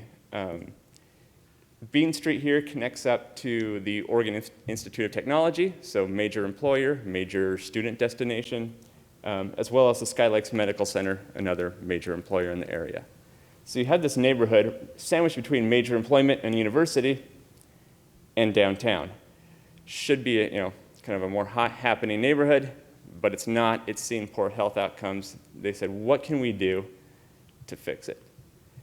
This just gives you a flavor of what that area looks like today. Single-family homes front onto their alley loaded, or may have driveways, mid-century homes, mostly renter-occupied. Some areas have some different levels of commercial development. There had been a grocery store along the area. It closed a couple of years before this project started. Some burger joints and gas stations. So not really the type of commercial development the neighborhood really benefits from and really wanted to see. So a few years ago, I was at the Transportation Research Board annual meeting in Washington, D.C., and I got a voicemail from Dr. Stephanie Van Dyke saying, hey, I got some slides from a presentation you gave in Bend earlier this year. We want to build a protected bike lane. Call me back. Can you help us? So I was like, okay, this is an interesting call. I've never had a call like this before from a doctor asking me how can I help them build a protected bike lane. So I called her back, talked with her and Catherine and another member of their coalition, and just kind of feeling them out. Like, yeah, we've got this corridor identified. We want to build a protected bike lane on it. Seems like you might know how to do it. What do we do to get started? How, what do we do to hire you and get this going? I said, well, have you talked to the city yet? No. Okay. We're going to have to start with that. They own the roads. You're going to have to talk to them. I can't come in and paint it for you, install everything myself by hand. It's not quite that. You're not commissioning this thing to be donated to the city. And we also need to determine, where do you want to do it? What's it going to look like? Is it even feasible? And they said, well, we've got a little bit of grant money. We can hire you to do some of this. And I said, well, before you start paying professionals, let's get you just to do some initial work just to stretch your grant dollars. Let's have you go out and just go along your corridor you're interested in. Let's just take some measurements. Let's see how much of a challenge it's going to be. Are we talking reallocating roadway space? Are we talking roadway rebuilding, relocating curbs and other things like that? That's really going to drive your conversation with the city. And so I said, just go out and take a couple measurements along a few points along there, and we'll talk about it after you've done that. I don't hear from them for a few months. I figured, okay, either they did it, and they're like, oh, no, it's not going to work, or they're like, it's more work than they want to get to. I've had this happen before where they, like, okay, we'll leave it alone. So I said, okay. Then one day I come into work, and I have a 20 meg email, with this giant attachment full of these very detailed measurements that they took about every 100 feet along the corridor. They'd gotten some OIT students to come out with them, and they'd just gone out and just measured everything down to the 10th of a foot. And their own thoughts. I think this will work. I think this won't work. Here's our challenges. Okay, we're in business. Let's start talking now. So we did. We identified and talked about some initial challenges. One, they were going to have to lose parking along the corridor in places, and a travel lane potentially in others. So there's some challenge right there. We're going to be introducing potentially a new facility type to an area that hasn't seen it, has nothing nearby, generally doesn't like change. So that leads to some significant political concerns. At the time, we were working on an area-wide master plan in the urbanized area under a different contract with ODOT. And we already knew just for that, which was just a bicycle pedestrian master plan for the trail system, we already knew we had some political challenges with that alone, let alone something that was involving this level of impact. And so we had that. We also knew from talking with the city that they had no money and there was no way the council was going to carve out any money to actually build this. So this is where we started from. So we put together a project schedule for them, just a standard data gathering, develop concepts, put out the draft plan and go forward. We did build in 3 different public involvement interactions. We knew that was going to be really important for this, given those impacts to parking and travel lanes and the lack of already a commitment from city council or staff to the project, that if this was going to move forward, they were going to need that push from the public. Our first open house went great. We had a great turnout. Local media showed up. Went really well. Came out for the second meeting, and only 2 people showed up. And we thought, uh-oh, here we go. This is where we might stall out right here, if we're only getting 2 people. So one of the unique things about working with a project where your client is, a wellness center as opposed to a city is they're not used to the nuances of advertising public meetings. And I tried to coach them through it. They got the word out really well in the first one, but they went to do mailers for the second one. They forgot to mail it to the actual houses along the corridor. They mailed it to the property owners. But in a tenant-occupied neighborhood, most of those people didn't get the news, didn't get it, didn't hear about it. And so I said, all right, we have to pause the project here. We can't keep moving forward with 2 people's input on our draft concepts. That's not gonna be good enough in any standard. And so I said, we need to take a break. You guys need to, we'll do this thing again. We'll do it online. We'll do some other things. But I need you to go door to door and knock on every door on this, up and down this corridor, hand out these postcards, and let's see what we can do to make sure people are aware about this, because we can't move this project forward without some good support. And they did it. They went door to door during the wintertime, except to the ones that had the scary dogs out front, they said. There was a few of those. They left those alone. I said, it's fine. And we got 100 responses to our online survey, and we were able to move forward to that. And then again, we did one more round of public involvement. Starting the project off, we coached them through a demonstration project in downtown, so not along the actual corridor. They did it during a Third Thursday event where the streets downtown are closed. That way they didn't actually have to get permission from the city to try to close down a travel lane or something. They could just go out and do it. Just to get some idea of what a protected bike lane might look like. Now, we told them at the start we were going to have to look at a range of options for this. Like, we couldn't just go in like, we're doing a protected bike lane, it's going here. What do you all think? We need to kind of explore things. That way, when we get questions about it, we can determine whether or not it's the right thing to do, and we can respond to any concerns. So they went ahead and just branded this thing the Protected Bike Lane Project. Water bottles, stickers, the whole deal. This is what we're doing. Okay, all right.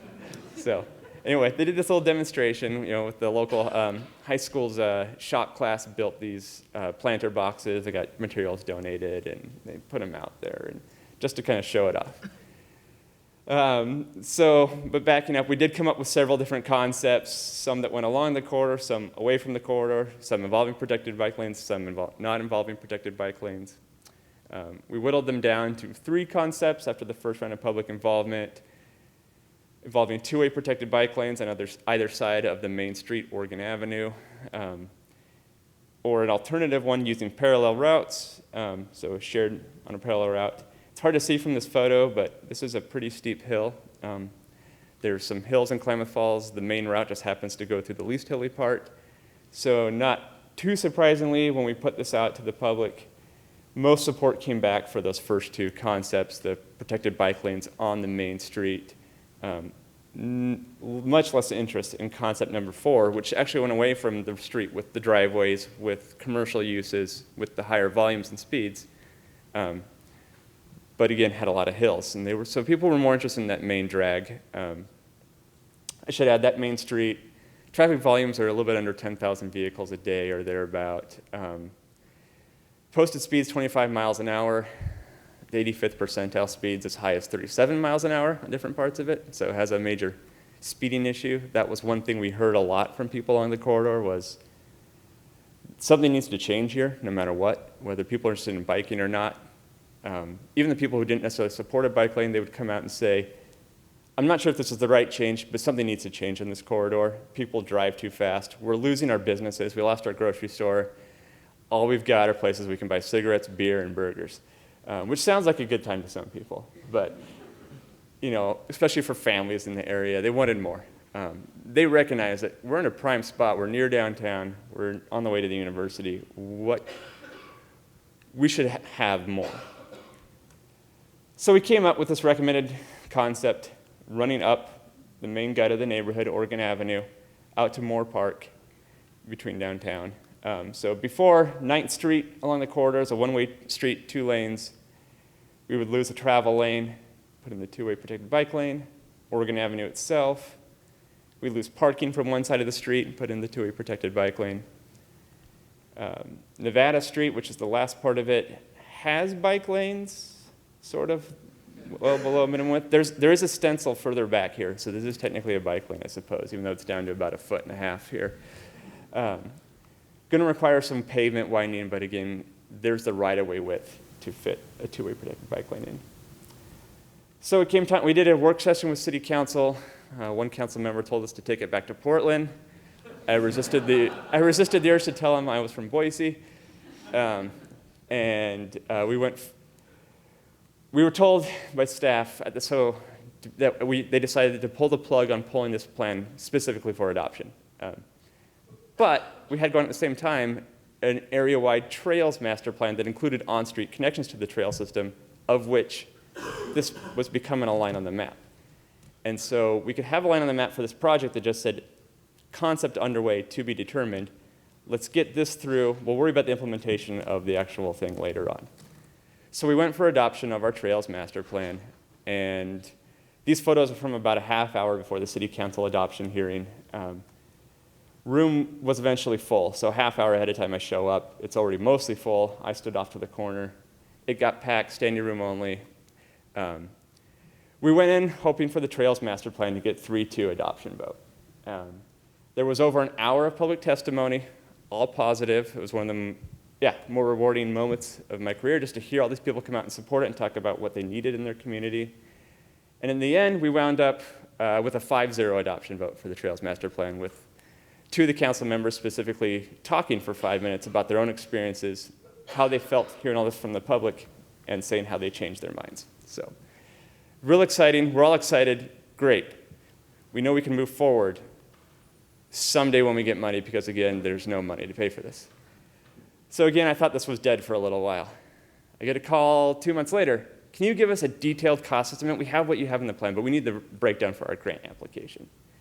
Okay, give it to them. 2 months later, don't tell anyone yet. It's coming out in a month. We're getting the money. And so the Cascade Health Alliance, another local group, had come forward, offered them the grant money to pay for the design and construction of the first phase, extending from downtown up to Bean Street. So through the main neighborhood, through the downtown area, making the connection up to the bike lanes on Bean Street that go up to the major employment and the university. So really the most critical phase of the project. And then it opened last summer after design and construction. It's a lovely place in the fall. Nice colors here. But as you can see, it's in place. The city did a micro seal in advance of it. So the city did end up putting a little bit of money in. They planned on redoing the road surface anyway. They just moved up their micro seal project and paid for some ADA improvements along the corridor. But otherwise, everything else, you see on there all the paint, the bollards, stripings, the markings and signs, everything else was paid for by the grant from the Health Alliance, including redoing this pork chop island that's down right over here. We had to redo this to fit 2 lanes through before only 1 lane went through there. That was one of the major costs. So it opened, and that should, thank you.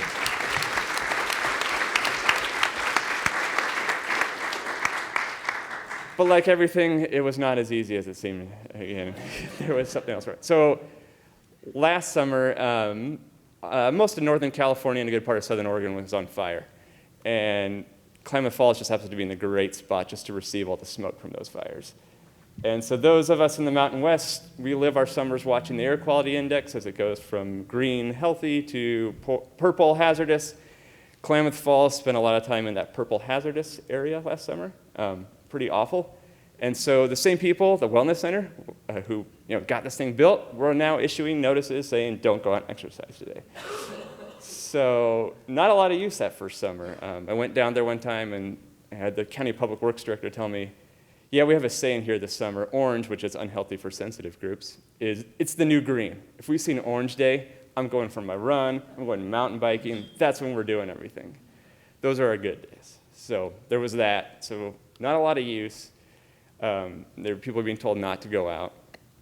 There ended up being some political blowback. One city council member ended up coming a little bit unglued about it. The Oregonian, the newspaper here in Portland, picked up, of all the stories that ran from down in there, most of which were positive, 1 negative, 1 ran.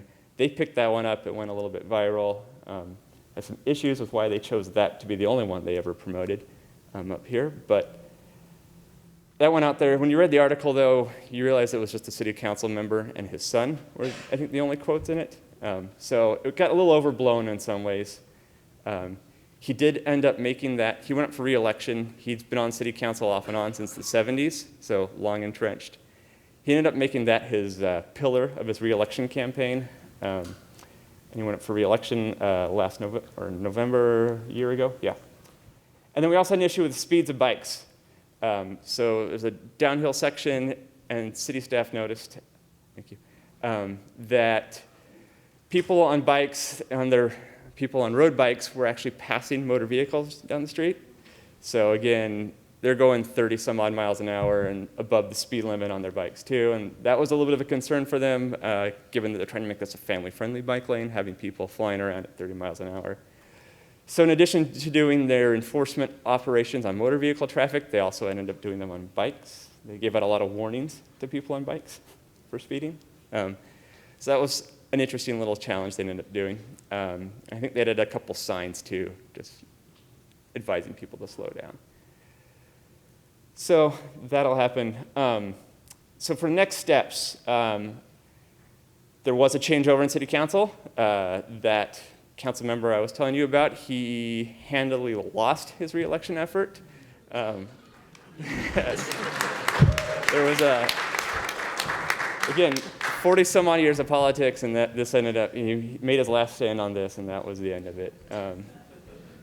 Yes, the wellness centers, yes, and the Blue Zones people, they all had their other candidate. He handily won his election, so that was exciting to see that changeover. However, the project needed new champions. I'm excited I get to say that past tense, and I can get to that in a second. So Dr. Stephanie Van Dyke actually passed away during the project. She was killed in a sledding car crash. She was on the sled, and so she passed away halfway through the project. Catherine Pope stepped up, carried the project forward, really in honor of Stephanie's memory. However, as soon as that first phase was built, she and her husband had their second child. They're from the Midwest originally, had always intended to return there at some point in time, decided that was the right time. So the community lost its two biggest supporters of the project. However, a couple months ago, I got a phone call from the newest head of the Blue Zones project in Klamath Falls, asking for some more information about the second phase, costs for design and construction. We gave him some more detailed information. Got an email just this morning that they're looking for even more information as they're going through some talks with some funding sources. So some promise there for phase 2. The next phase will bring some additional challenges though. There's a bridge over the Link River that goes to Upper Klamath Lake. It's actually 2 structures, and one structure has a leaning pier, so its ability to handle more weight is nil. But we'll have to do something on the other structure only, so we're gonna have to work through that. Also requires some additional payment. So some unique engineering challenges on the cycle one, not just necessarily political ones. We're also still working to get after data since last summer was in flames. So hopefully they got some counts this summer. They were gonna try to, but again, we had a changeover in who was taking care of this stuff. So don't have any after data to show you yet, unfortunately, but hopefully will in a year or so. And that is the end of my presentation. So do I have? Yeah, so we have 10 minutes. We'll give Nick a few minutes to answer questions, and then we can open it up to all of your questions for all the panel members. So, does anybody have any questions for Nick specifically? Yeah. So what was the total cost? I should know this off the top of my head. It was, I think it was about $160,000, $170,000. Most of that cost was coming just from, because it ended up being more than just paint and bollards. We ended up having to redo a pork chop island and a few other things and some ADA ramps, but about 160. Yeah, at the very, at the downtown end, it goes through one signalized intersection. For now, they were supposed to put up a sign having people on bikes to follow pedestrian heads. They didn't have the funding to put in a bicycle signal, unfortunately, and they weren't ready to do that. The city staff weren't quite ready to do that. We got a call from them, like, people don't know what to do with the signal. And I was like, okay, well, we have those signs in Boise where we haven't had the permission to use the bike signals yet. And I went down there for another project, and I went and looked, and I said, there's no sign up. I'm like, shoot, did we forget that in our plans? Went back, pulled out my plan set. No, it's in the plans. Scott, you didn't put the sign up. So hopefully they've done that now, but yeah.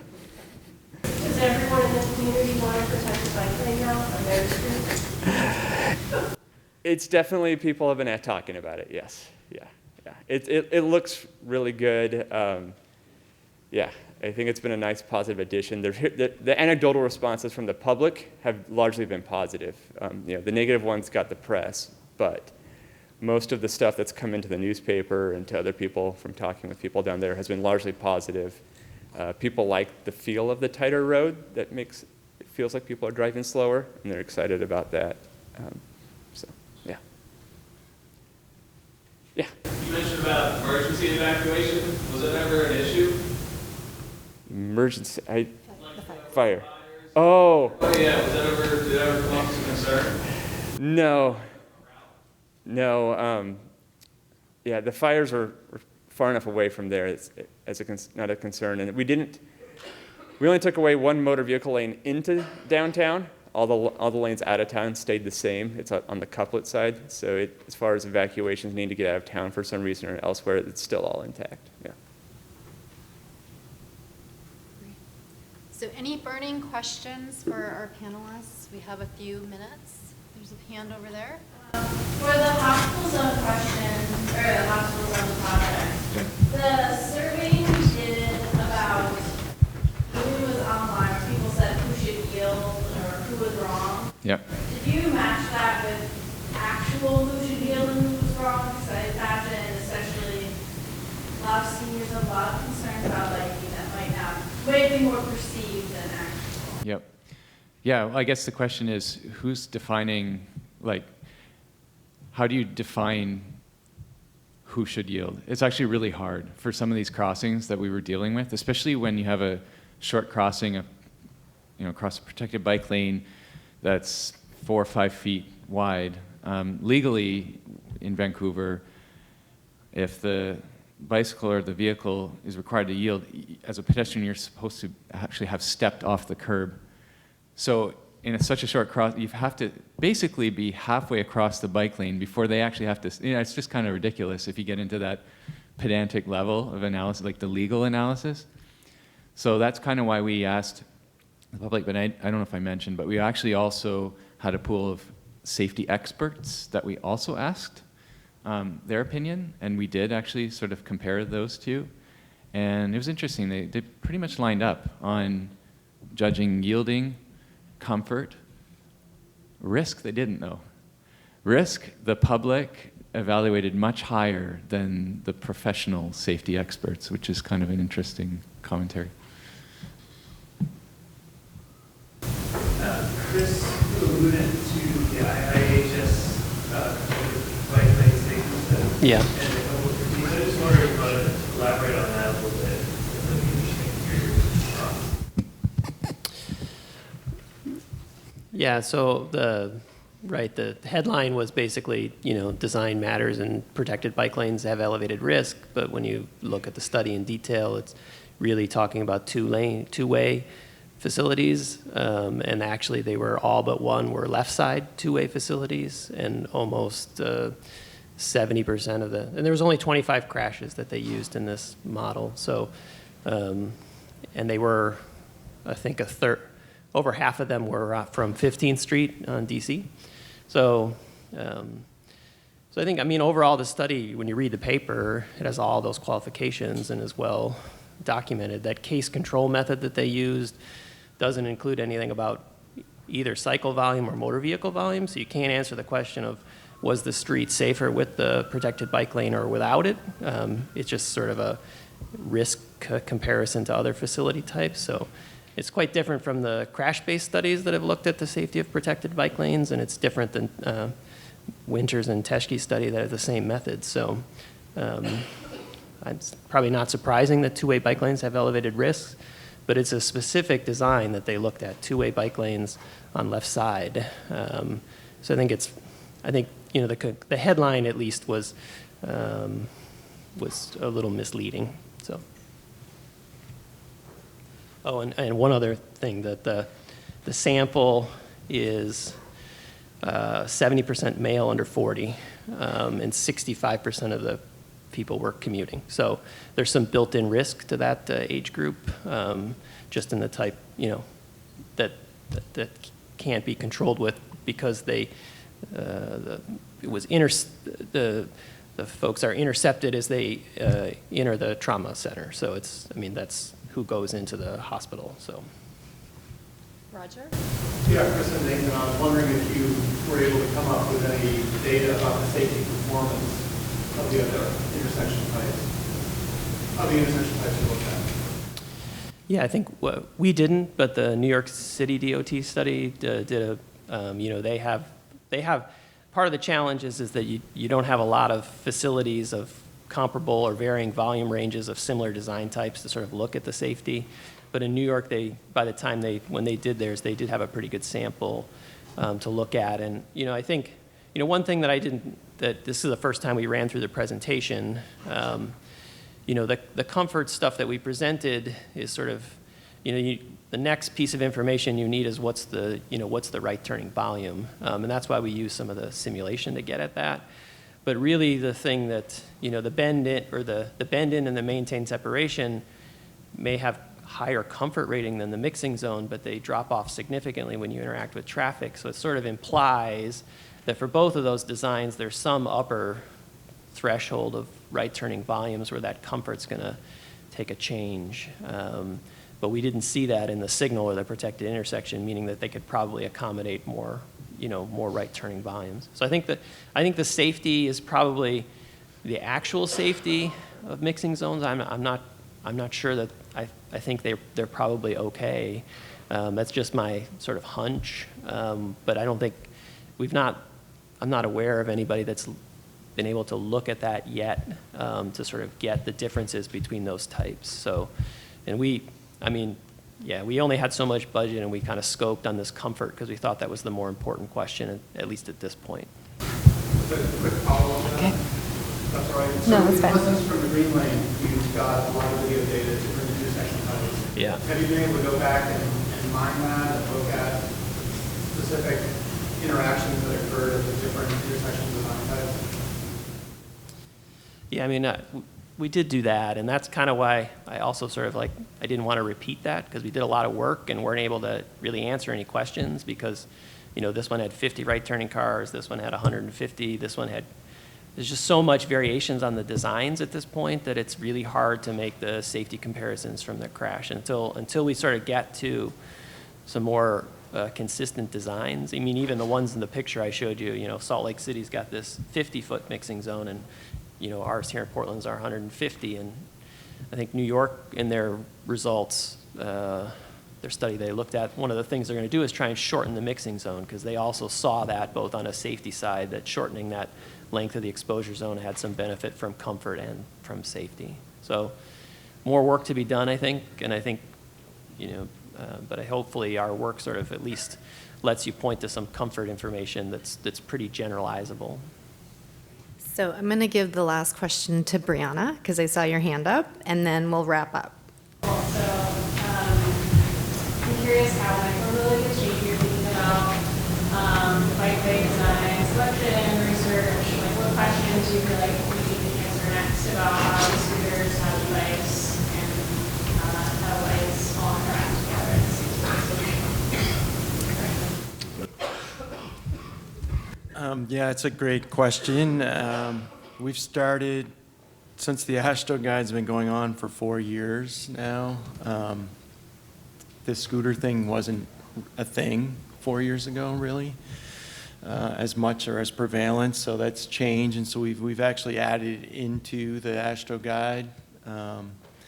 The questions we've had, and we've actually reached out to some of the vendors, but they're obviously reluctant to share too much information, but I think the thing we got to look to is, the stability questions, and I think you strike a handlebar that it's easy to flip over, and I know that the anecdotes I see and you hear from the hospital visits that there's a lot of people, they flip over on the scooters with bad pavement quality, and so I think I have some questions about, when we also have different cities. Some cities are setting speed limits, like DC, 10 miles an hour. And so you start mixing speeds, and you have stability issues and maybe poor pavement quality, then I'm getting a little worried about the narrower protected facilities and expecting everyone to be in them.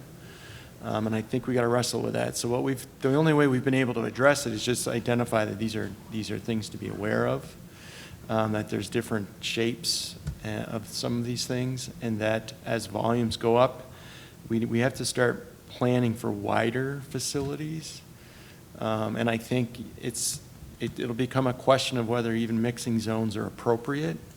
If we now have a lot of people on scooters, I mean, I know that gets a reaction when you see a person on a scooter just in the lane of traffic. Feels very different than a person on a bike, so not sure where we're going with that yet. And also, I think as an industry, we have to decide, are these bike lanes anymore? Or are they something else? Is the AASHTO Guide, is it the AASHTO Bike Guide, or is it the some other title. I mean, I'm not even sure that we've agreed on a terminology right now. So I think there's a lot of work for us ahead in this area. So great. With that, let's give our panelists a round of applause.